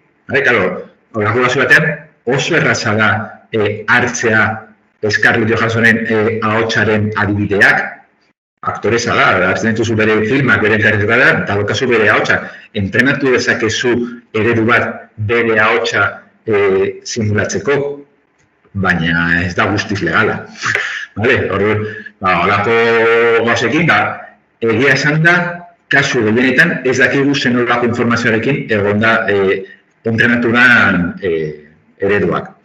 Eta, adibidez, Metak, azkenengo hilabetean, aldatu ditu bere erabiltzeko baldintzak, eta esaten du Instagramen, Whatsappen eta Facebooken egiten dian hainbat gauza eta jartzen dugun hainbat informazio erabiliko dutera bere ereduak entrenatzeko eta hobetzeko. Begiratu dezakezue tresna bakoitzean bere erabiltzeko baldintzak eta ikusiko duzu eraitu dutela klausula bat, eta tresna batzuetan badago aukera esateko, ez erabili nire altuak eta hori begiratu behar da. Hori, entrenamendurako erabiltzen den informazioa. Eta beste aldetik, guk ematen diogun informazioarena. Hau da, ChatGPT, Copilotek eta Geminik dauzkate doako bertsioak. Eta guztietan, esaten da, hor jartzen dena erabilko dutela. Orduan, ez dago inongo nik galdetzen badiot entrenari, El Quijoteko labur bat egiteko. Baina, nik ezin dut legalki nire ikasleen dituen fitxategi bat igo olako tresna batera doako bertsioetan. Nik ezin dituen nire ikasleen datuak partekatu ChatGPT edo Geminik edo Copilotekin. Orduan, kontuz ikerkuntzako datuak edo informazioa. Orduan, kontuz olako tresnak erabiltzean zer datuak jartzen dituen eta zeintzuk ez. Gero, honekin lotuta, EHU, Microsofteko kontua dugunok, daukagu aukera Copilot modu pribatuan erabiltzeko. Hau da, copilot.microsoft.com helbidera bagoaz, eta hor kontu korporatiboekin azten badugu saioa, agertuko da hor UPV-EHU izena, eta hor jartzen duguna da pribatua. Guztiz, Microsoftek ez du ikusiko zer jartzen dugun, ez du gordeko, ez du erabiliko ezertarako, hor, guztiz babestuta dago hor egiten duguna. Zer gertatzen da? Daukagun lizentziarekin, hor, copilot.microsoft.com helbidean dagoena, hor ezin ditugu fitxategiak igo irudiak ez badia. Eta gara, askotan PDF-ak erabili nahiko dugu.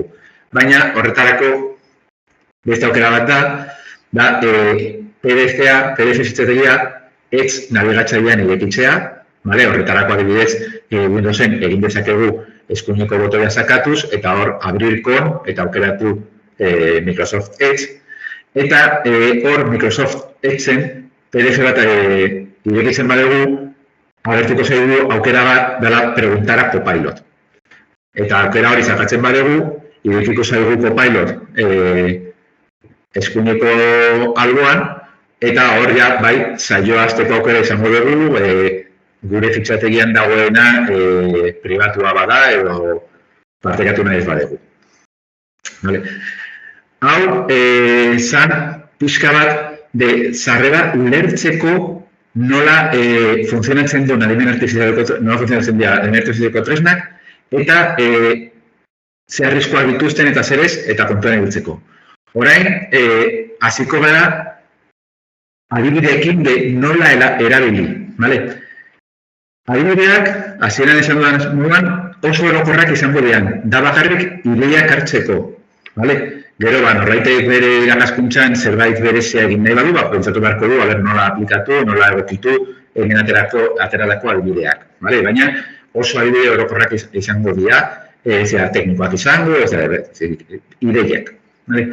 Orduan, hasteko eta lehenengo ideia da, claro, adimen artifizialak laguntzen du, vale? Baina da, laguntzaile pertsonal baten antzeko tresna bat, baina bere lehenengo lanegunean. Orduan, bai, gauzak egiteko eskatuko dugu, baina fidatuko gara hori errebisatu gabe? Ez, ezta?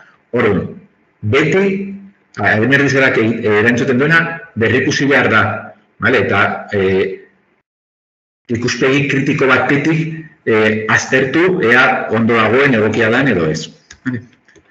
Hasteko, importantea da eskaerak egiterakoan promptak deitzen dienak zenbat eta testuinguru handiagoa eman, zeren erantzuna orduan eta egokiagoa izango da.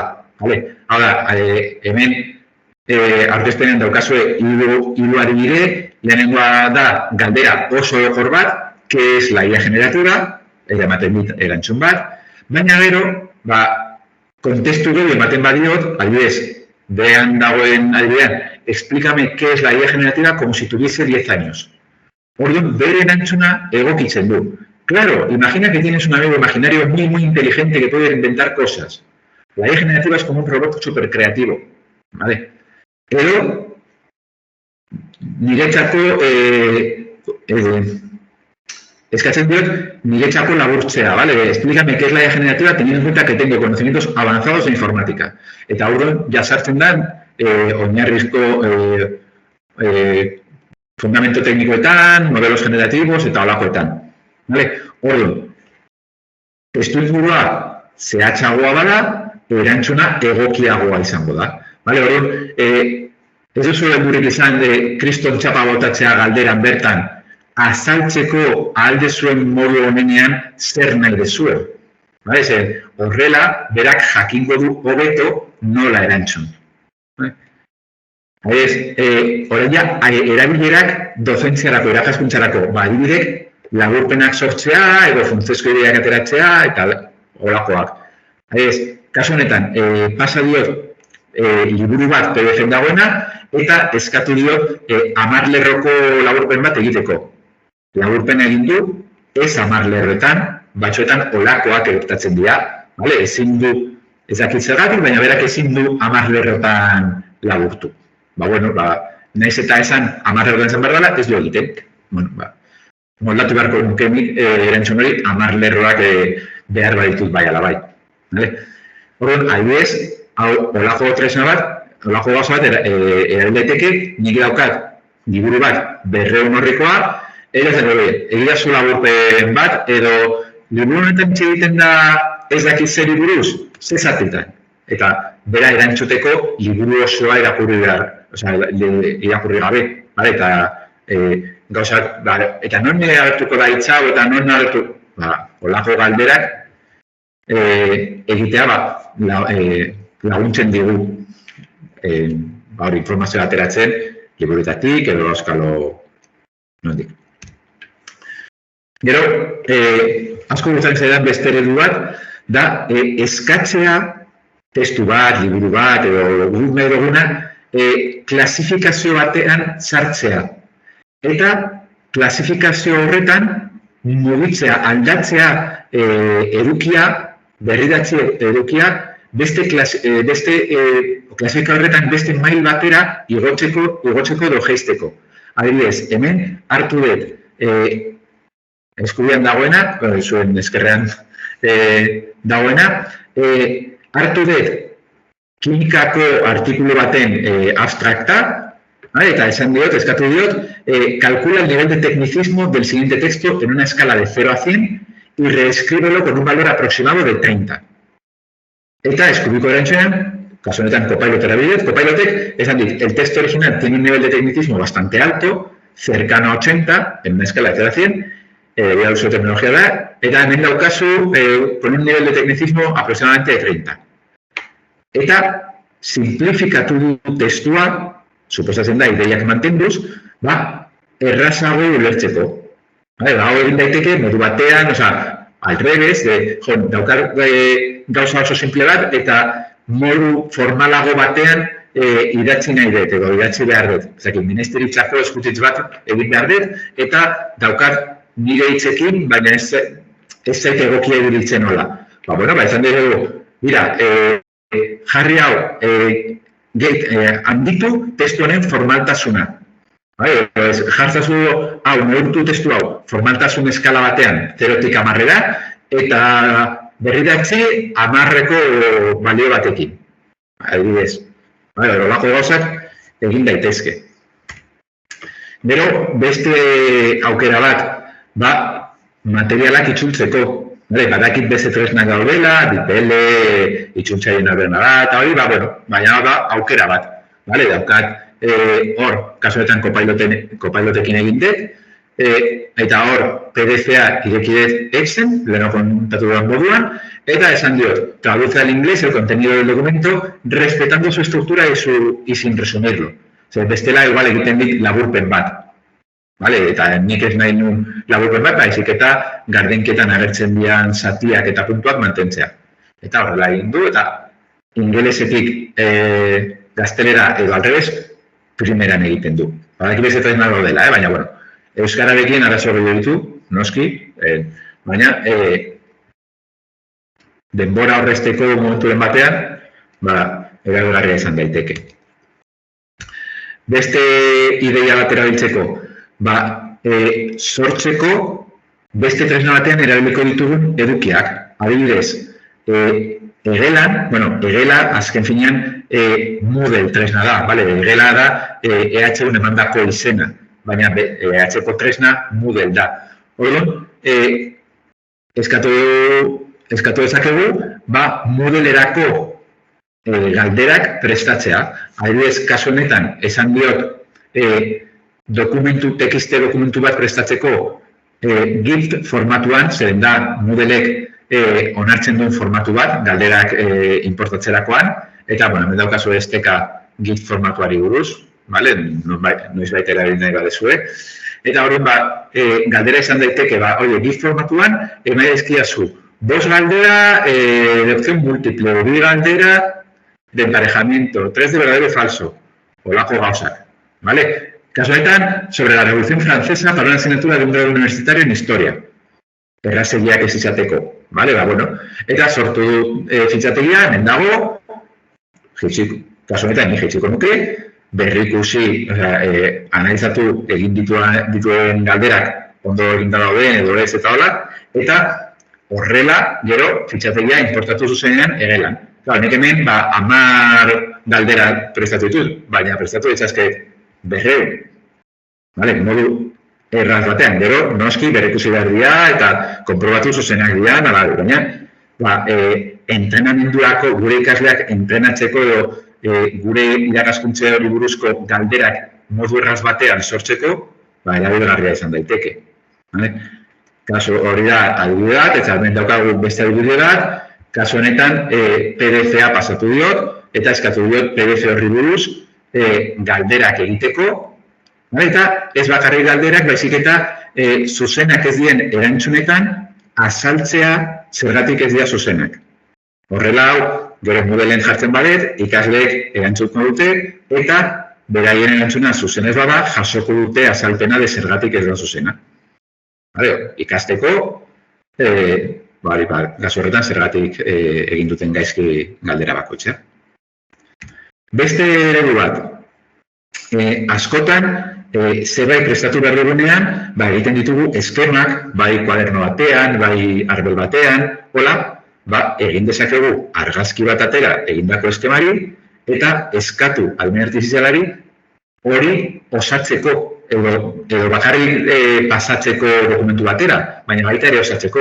Adibidez, hau da, nik egindak prestatutako eskema kuaderno batean, nire eleta ez da bat ere ona, eta hala ere, berak, eskatu nion, elabora un índice a partir del esquema de la foto y completa cada punto con una descripción de los temas a tratar. Eta berak hartu du, ulertu du, nik jarritagoa, eta osatu ditu puntuak. Egin du indize bat, eta osatu ditu puntuak. Argazki batetik. Beste adibide bat.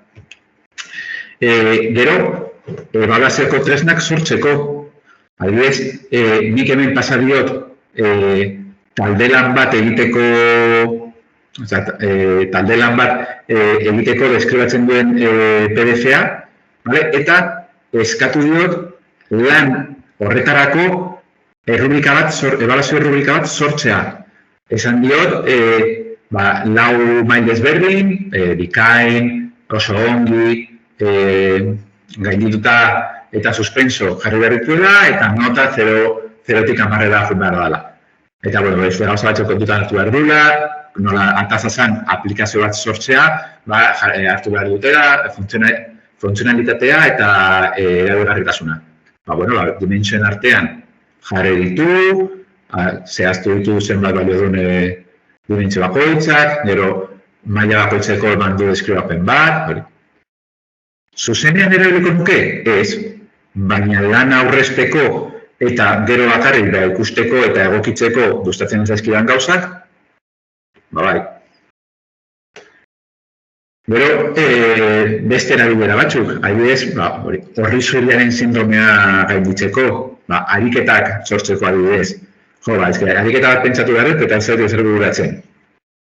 Nik hemen pasa diot, urteetan zehar egindako ariketen zerrenda PDF batean, zerrenda enuntxatuak PDF batean, eta eskatu diot enuntxatu berri bat egiteko hartzeko PDF-an daudenak eredu moduan, eta zehaztu diot zen nolako erantzuna izan behar du ariketak. Kasu honetan, eragiten kasuak eta erlazioak, zenbat egon berdean, aktoreak eta olakoak. Eta egin du noski. Ideia bat atera du eta hortik ni abiatuko naiz hori moldatzeko eta ariketa berri bat edukitzeko. Gero, noski, edukiak eta prestatzeko, antolatzeko, ideiak hartzeko, de nola landu gai hau, nola ordenatu ere hauek. Kasu honetan, eskatu diot, ia sortzeari buruzko kurtso baterako, 2 aktibitate proposatzea. Eta aktibitate horiek ordu bat baino gutxi dagoetan egin behar dira, eta eskatu dut ere esateko nola ebalatu aktibitate bakoitza. Eta hemen egin du, aktibitate bakoitzeko, gioi bat, zer egin behar dan, nola egin behar dan, ebaluazioa eta guzti. Edo, adibidez,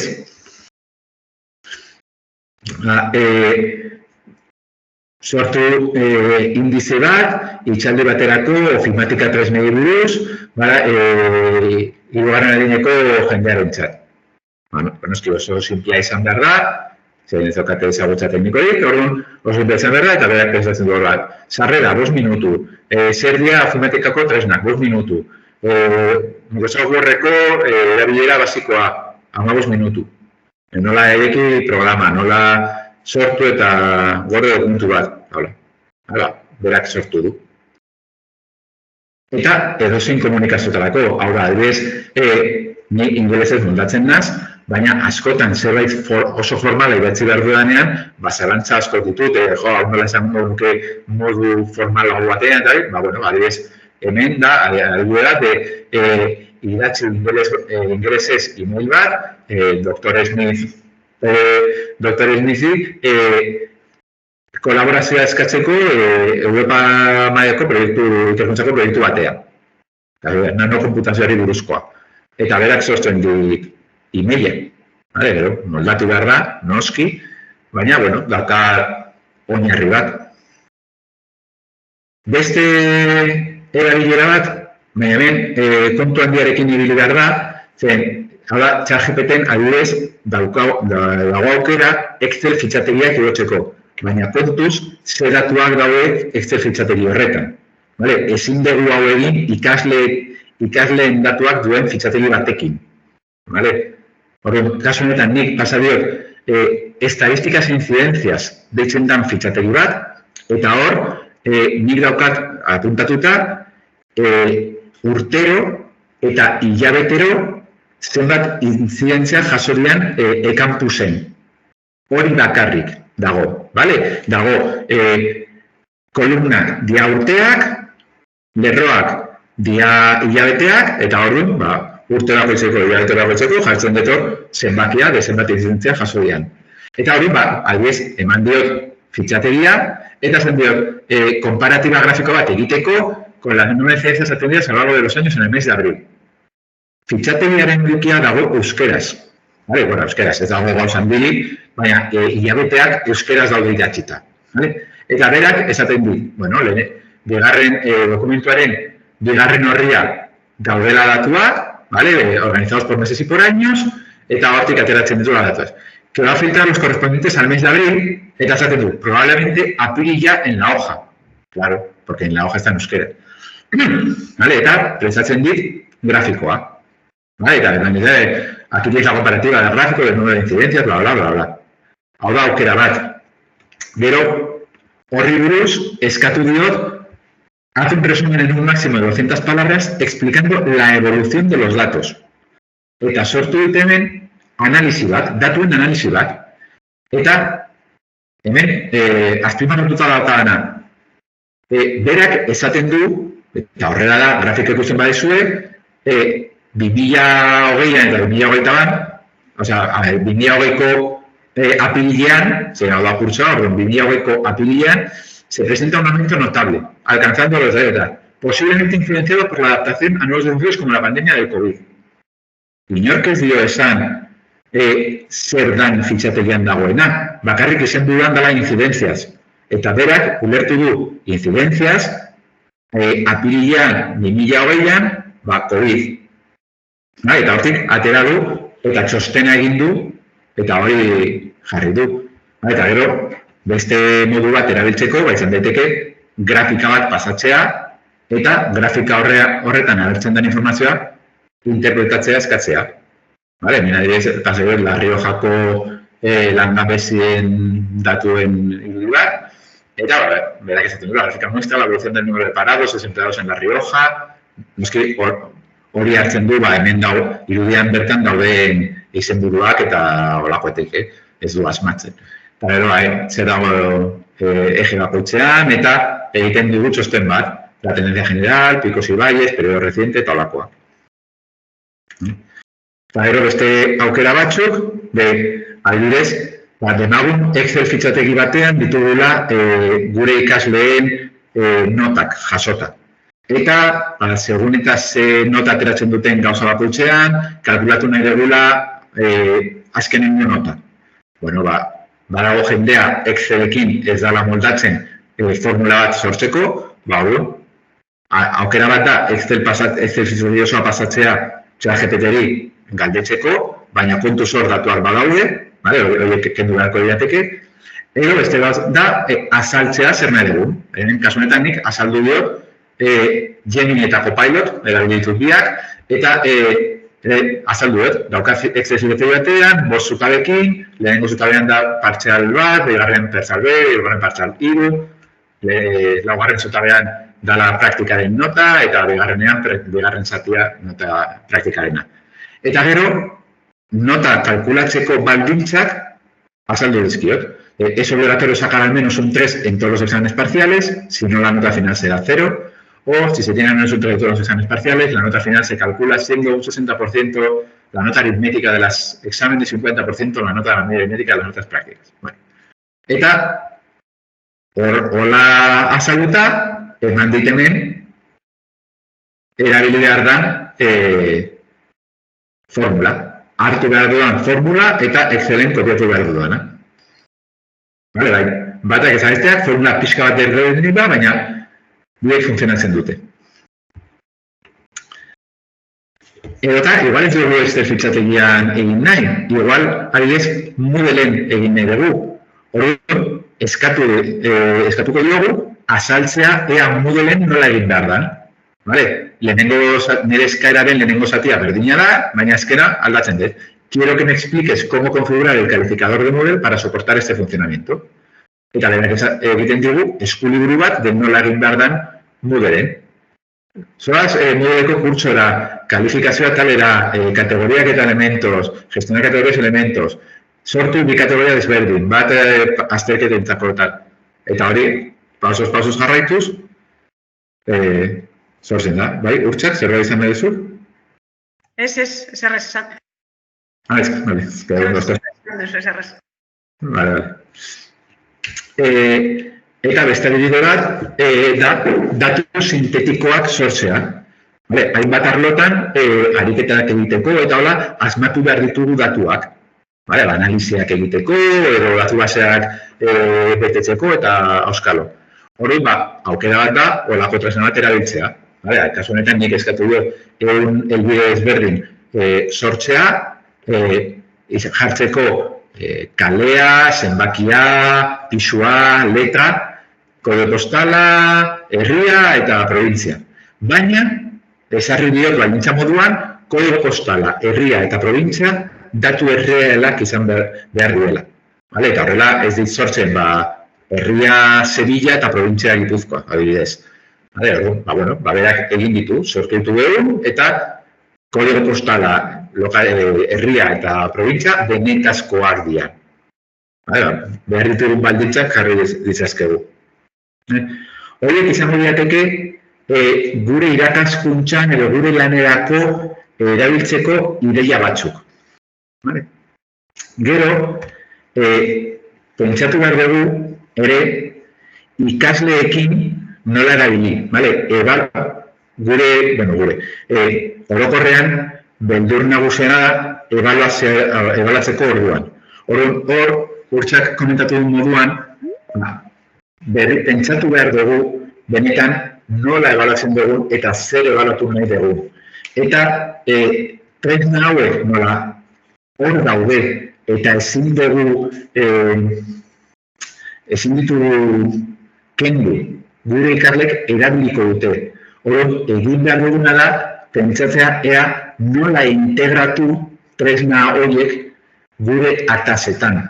Adibidez, kasu honetan nire arlora joko dut, zeren da gehien ezagutzen dudana. Nik ezen duak biologia irakasle bati esan nola erabili hau. Baina, adibidez, gu orain arte informatikan ikaslei eskatzen diogu programak sortzeko. Egizazu programa bat Pythonen ez dakize egiten duna. Eta ebaluatzen duguna da, beraiek entregatutako kodea eta dokumentazioa eta horlakoak. Gaur egun, kode hori, dokumentazio hori, ahalmen artifizialak egiten du, eta nahiko ondo egiten du. Hori ezin da izan etxean egiteko ataza bat eta gero emaitza hori zuzentzeko.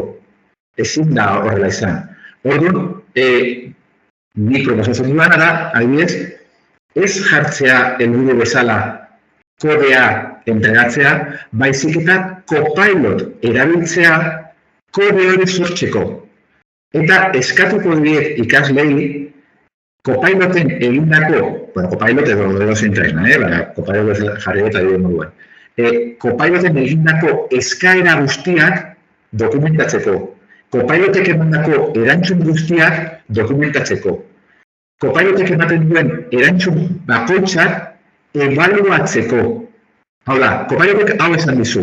Hori erantzun zuzena da, bai, ala ez. zer aldatu duzu urrengo eskaeran erantzuna hobetzeko, edo zer aldatu duzu eskuz emandako kodean eskatzen duna betetzeko.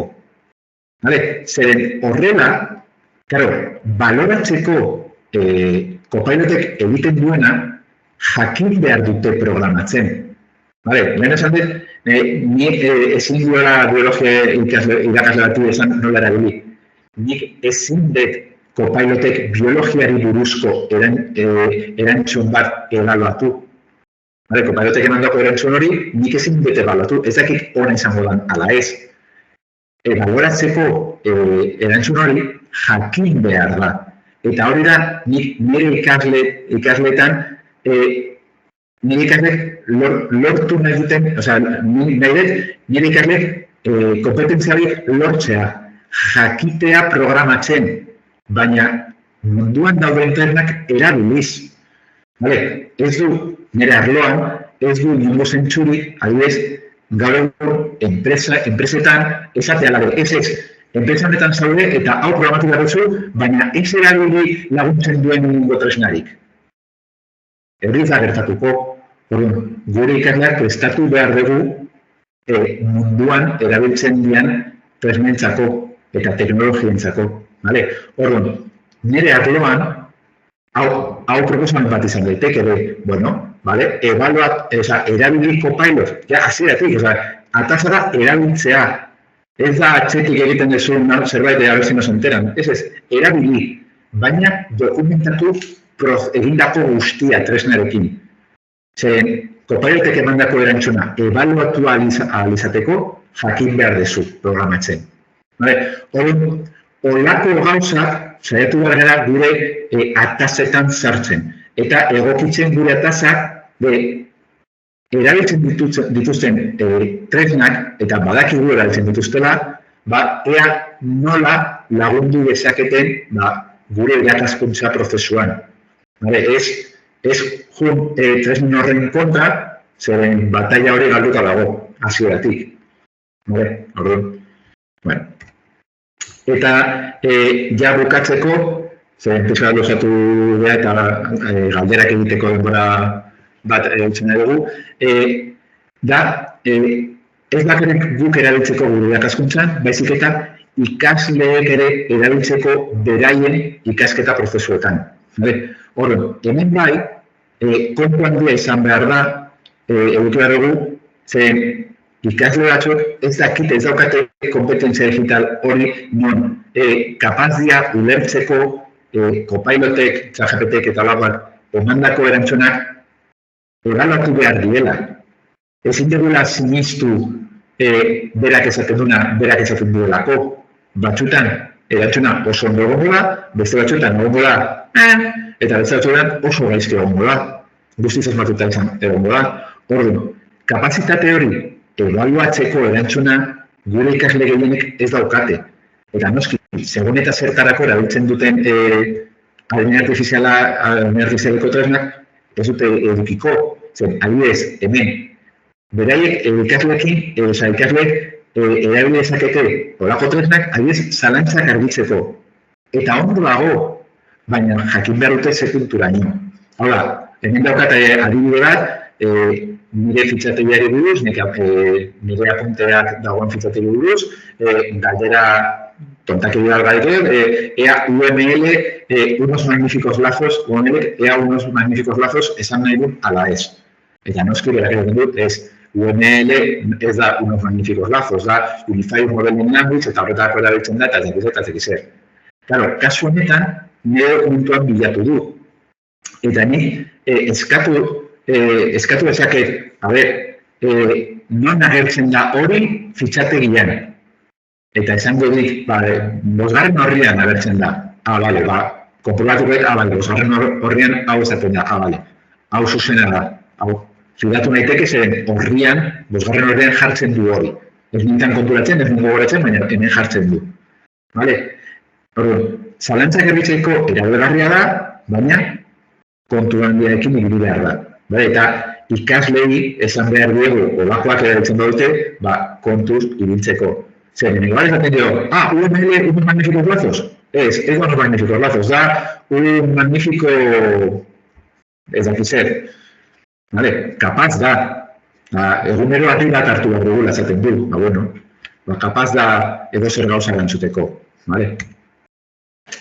Beste aukera bat ikaslei proposatzeko, beti kontuan diarekin, da materiala errepasatzeko, galderak egiteko, adibidez kasu honetan nik azalduek PDF bat apunteekin, eta eskatu diot galderak egiteko, banan, nire erantzuna 0 eta 10 artean baloratzeko, eta erantzuna hobetzeko adibideak ematea. ¿Vale? Vale, oso ondo. ¿Qué es la captura de requisitos y por qué no es fácil llevarla a cabo? Eta oso erantzun txarra eman diot, es un proceso básico, bueno, vale, hori da, y es fácil porque y no es fácil porque es difícil. Hori, irakasle moduan hori bauti barbader, no es fácil porque es difícil, ya, claro. Baina berak ere, esaten du, bueno, nota, 3, 10. Eta nola hobetu? Captura de requisitos es un proceso crucial, bla, bla, no es fácil porque a menudo el cliente no sabe exactamente lo que quiere. Erantzun, hobekuntza hori, proposatzeko erabiltzen informazio guztia PDF-an dago. Ikasteko erabil daiteke. Vale? Beti, kontu handiarekin. Edo, ariketak nola egin, ez dakigunean, aukera bat izan daiteke, haizu, esadazun pausos nola eratzen da ariketa hau. Eta ematen du ideiak. Vale? Eta, azkena, da, adibidez, bibliografia lortzeko, eta hemen bai, oso importantea dala, segun eta ze tresna erabiltzen dugu, adibidez, chat 3.2 erabiltzen badugu, bere entrenamendurako informazioan bibliografia hori ez bazegoen, asmatuko du. Asmatzen ditu. Hor ematen dugu, bi referentzia horiek ez dira existitzen. Aldizkariak bai. Autoreak ez dakiz, smith.jk, auskalo. Baina, aldizkariak bai, eta oso egokiak dira, aldizkariak kasunetan eskatu dut uso dela IA generatiba en educación, eta aldizkari horietan artikuluak egotea hori buruz, zentzua dauka, zentzuzkoa da. Baina, justo, referentziaren ez dira existitzen. Zeren ChatGPT 3.5 entrenatzeko erabiltzen informazioan, ez egon horako bibliografirik. Ez du ezagutzen eta asmatzen du. Baina, beste tresna bat erabiltzen badugu, internerako konexioa duena, nolabait esateagatik, interneten bilatzeko gai dana, adibidez, ChatGPT 4.4, hor bai, zeren berak bilatzen du interneten naiz eta bere ereduan entrenatzeko erabiltzen informazioan ez egon, bilatzen ditu interneten. Eta hor bai, hor ematen dituen estekak, referentziak existitzen dira, eta ematen digu esteka konprobatu ahal izateko. Oso importantea da konprobatzea. Ezin ditugu hartu hor agertzen denak eta zuzenean jarri dokumentu batean, zure igual ez dira existitzen, baina honek ematen dugu aukera konprobatzeko. Hor ere, kontra. Bibliografia ChatGPT egin du. Bueno, zer ChatGPT? ChatGPT 3.2, ChatGPT 4, desberdina da, eta bat fidagarriagoa da, eta bestean segurazki asmatu egin ditu, eta ez dira existitzen. Kontuz. Eta honekin bai, bukatzen dugula, eta galderak egiteko momentu aldu da, galderarik badezue, zeratiko gara erantzuten. Baterako, ondo baderitzuzu, batzuk aipatuko ditugu, bai? Bata da, EH1 eskuragarri dugun Copilotek zenbat token hartzen dituen, kontuan testu ingurutik, edo hitz kopurua, edo... Copilotek erabiltzen du gaur egun, zeren hau oso azkar aldatzen da, eta igual bi desberdina da, baina gaur egun erabiltzen du GPT-4, eta orduan GPT-4 hitz kopurua uste bez, zala... Ez enokan gardenkian. Ez que gardenkian ez egon, nik ez duen gogoratzen data, hori... Bale, ChatGPT-4 128, baina, bueno. Beste galdera bat egiten zuen bitarran, bilatuko dut. Bai, Beste galdera da, grado mailerako lanetan, fakultate baten kasuan, ez dakit fakultate izango dan, egiten dituzten lan gehiengoak, kasurik gehienetan bibliografikoak dira. Orduan gogoeta egiten ari gara nolako memoria edo presta dezaketen honen gainean, eta gure iritzia eskatzen digute edo zer.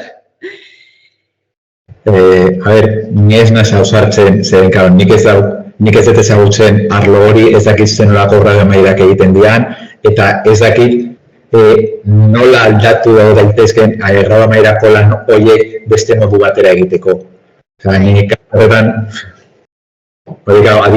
arlo horretako adituak egin beharko lukete adituk. Bai, nik esan dezaket esperientzia apur bat. Nik behintzat, baina guk egiten duguna da, azterketa bibliografikoa eta bibliometrikoa gai baten gainean. Orduan horretarako metodologia zehatz batzuk erabiltzen ditugu, prisma eta metodologia konkretu batzuk. Orduan, hor bai, eskatzen diegula, baina masterrean, egiteko bilaketa bibliografikoak eta bibliometrikoak inteligentzia artifizialarekin dauzkaten erramienta batzuekin, konkretuekin. Eta gero, behiek ere azaltzen dute, jasotzen dituzten testu guzti horiek begiratu behar dute zeintzu diren benetakoak eta zeintzuk ez, erabiltzen dituzten erramienten arabera batzutan ez dira egokiak. Lehen aipatu da bezala, konsensus erabiltzen dugu horretarako, bilaketa horietarako eta nahiko egokia da, baina ordaintzekoa da. Eta gero egiten dieguna da, aztertu ditzaten datu horiek metodologia konkretu batzuk erabilita, ikusita metodologia horiekin basailagoa dela inteligentzia artifiziala erabiltzea edo inteligentzia artifizialaren erantzunak ez dira beti egokienak. Hala ere hori da, jakin beharko genuke apur bat gehiago zer, eta gero beste gauza bat guk fakultatean egiten duguna, eta kontatzen dizuet, sin más, da, gradio amaierako lan guztietan eskatzen diegu sinatzeko dokumentu bat ardura hartzen dutela ez dutela inolako plagiorik era konstientean behintzat egin. Eta beraiek hartzen dutela ardura plagioa topatuko bagenu tribunaletan. Orduan, nik uste dut pauso txikitxo bat dela ere hori, hartzeko beraiek ardura. Esatea, herramienta asko dago, plagiorako bideak badaude, baina, hartu zazu ardura egiten baduzu trampa gero, ondorioak edo ere onartu beharko dituzu, ez? Ez dakit asko lagundu dizugun egia esan galdera horri, baina, farmazia fakultatean egiten duzuela, orain ikusten dut, nik hori egiten dugu, bibliografia prisma erabiltzen dugu, eta horretan zailagoa da, metodologia sartzen dugu barruan. Ez dakit, oso lagungarria izan den behar bada, astiroago hitz egin da gauza gehiago buratu ez zaizkigu. Nire arloan guztiz ezberdinak dira programerako lanak, orduan. Ez nazai pentsatzeko nolako moldaketak egin daitezke nolako lan batean. Duk bezala hori egin dugun lehenengo gauza izan da, eskatzea beraiei ardura hori. Ez dakit, emaitzak esango dizkizuet amaitzen direnean defentsak. Baina, behintzat ardura hori beraiek konstiente izateko, ez dakit. Ez dakit asko erantzun dugun, sentitzen dut, eso da horrela.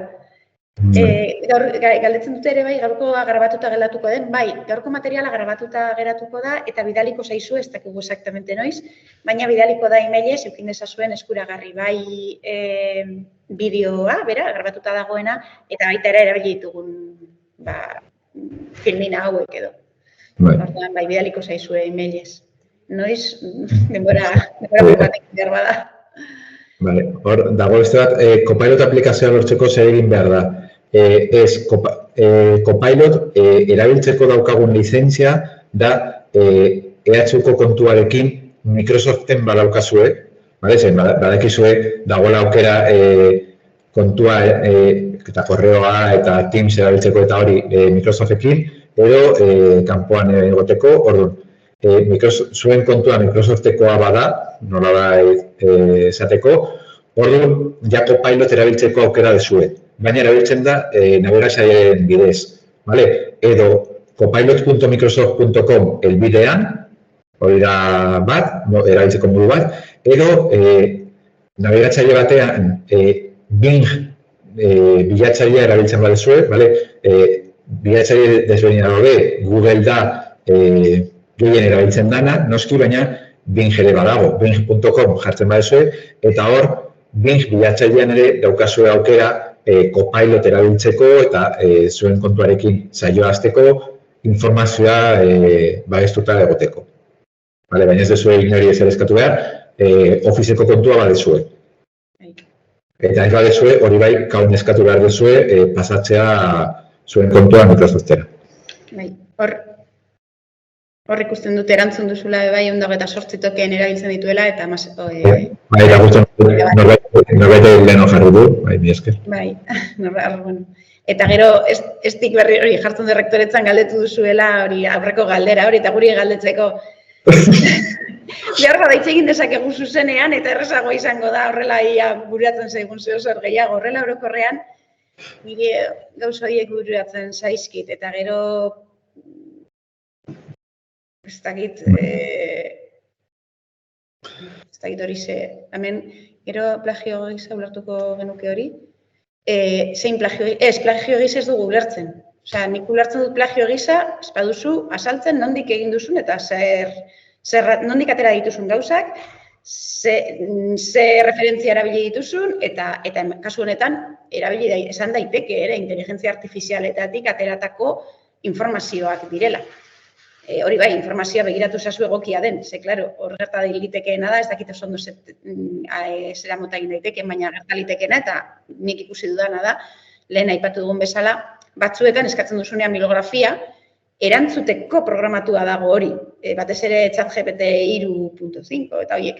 Orduan, erantzuten dizu edo zer gauza, esaten dizu, bale, Pixelbit, bai, ez una revista, agertzen dana, hezkuntza teknologiari buruzko azkenengo gauzak, bai, baina artikulu hori ez da existitzen. Nazten ditu, orduan hor kontu zibili behar da eta ikusi behar da, konprobatu behar da zer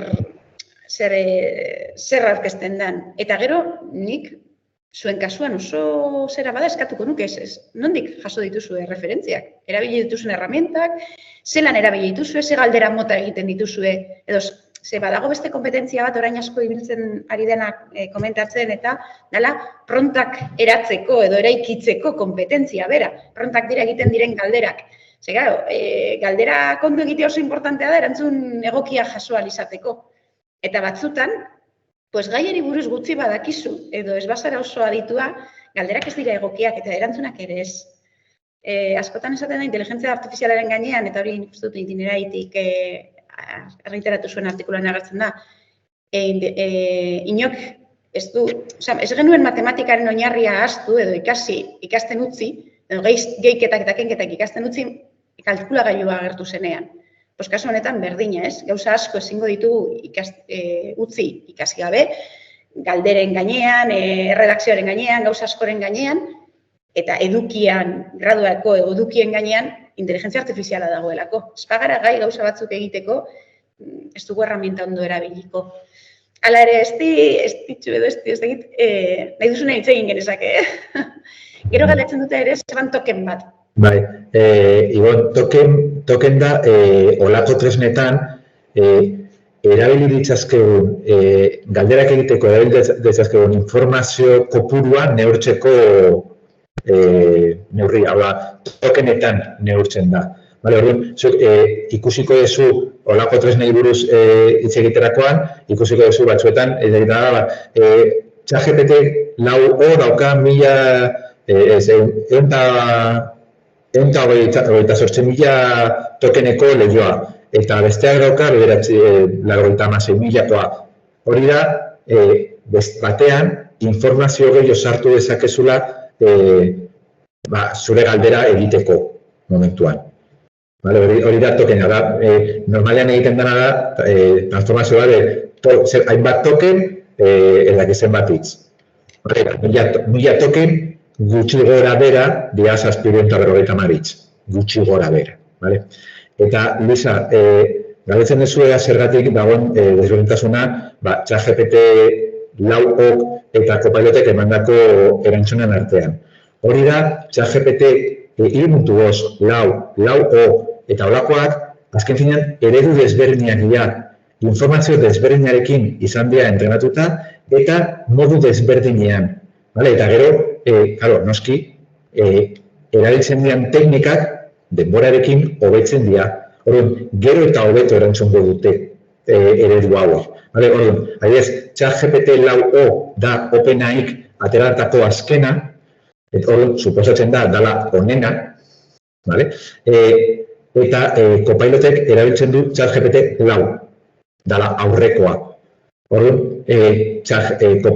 Copilotek ez du erabiltzen eredurik berriena momentuz. Igual bihar bertan jartzen dute, ez dakit, hau da, lehen esan dugunez, emetik 15 egunera, hau sartuta egongo da, itzaldua sartuta egongo da.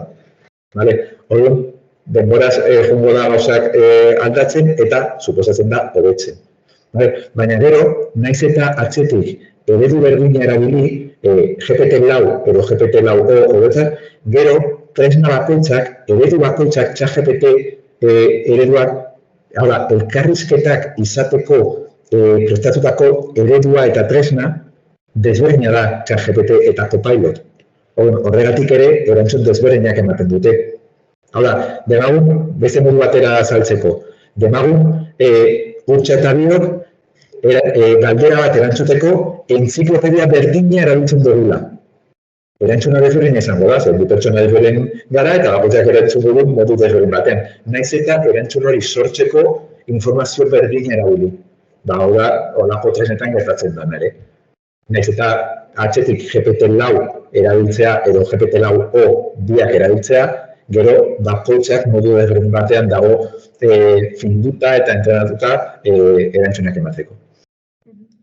Galdetzen dute ere, baina nik ustakit erantzuten, EHUn adimen artifizialaren inguruko formakuntza sakonak eta praktikoak eskainiko diren? Foku kurtsuetan, uste bi edo hiru kurtso desberdin daudela adimen artifizialari buruz. Ez dakit, ze punturaino dian sakonak edo praktikoak, baina egon badaude. Eta oraingo deialdian badaude hori bi edo hiru, ez dugu gogoratzen, eta lehenengo deialdian beste bat egon zan, eta batzuk egon dira. Ez dakit. Egiten esker. Nik horre buruz ez dakit. Egingo diren ez. Gehiago, galderarik edo iradokizunik edo gogoetarik, azken finean horretarako, asmoa hori zen ez, apur bat gogoeta ere bultzatzea, eta aztea apurtze bat pentsatzen eta bideratzen, guztien artean, apur bat zelan egin hau, guzti hau. Zakit gehiago dagoen, edo norbaitek parte hartu nahi duen zuzenean, hauz. Ematen du ezetz. Bueno, ja, bazkaltzeko ordua ere badata.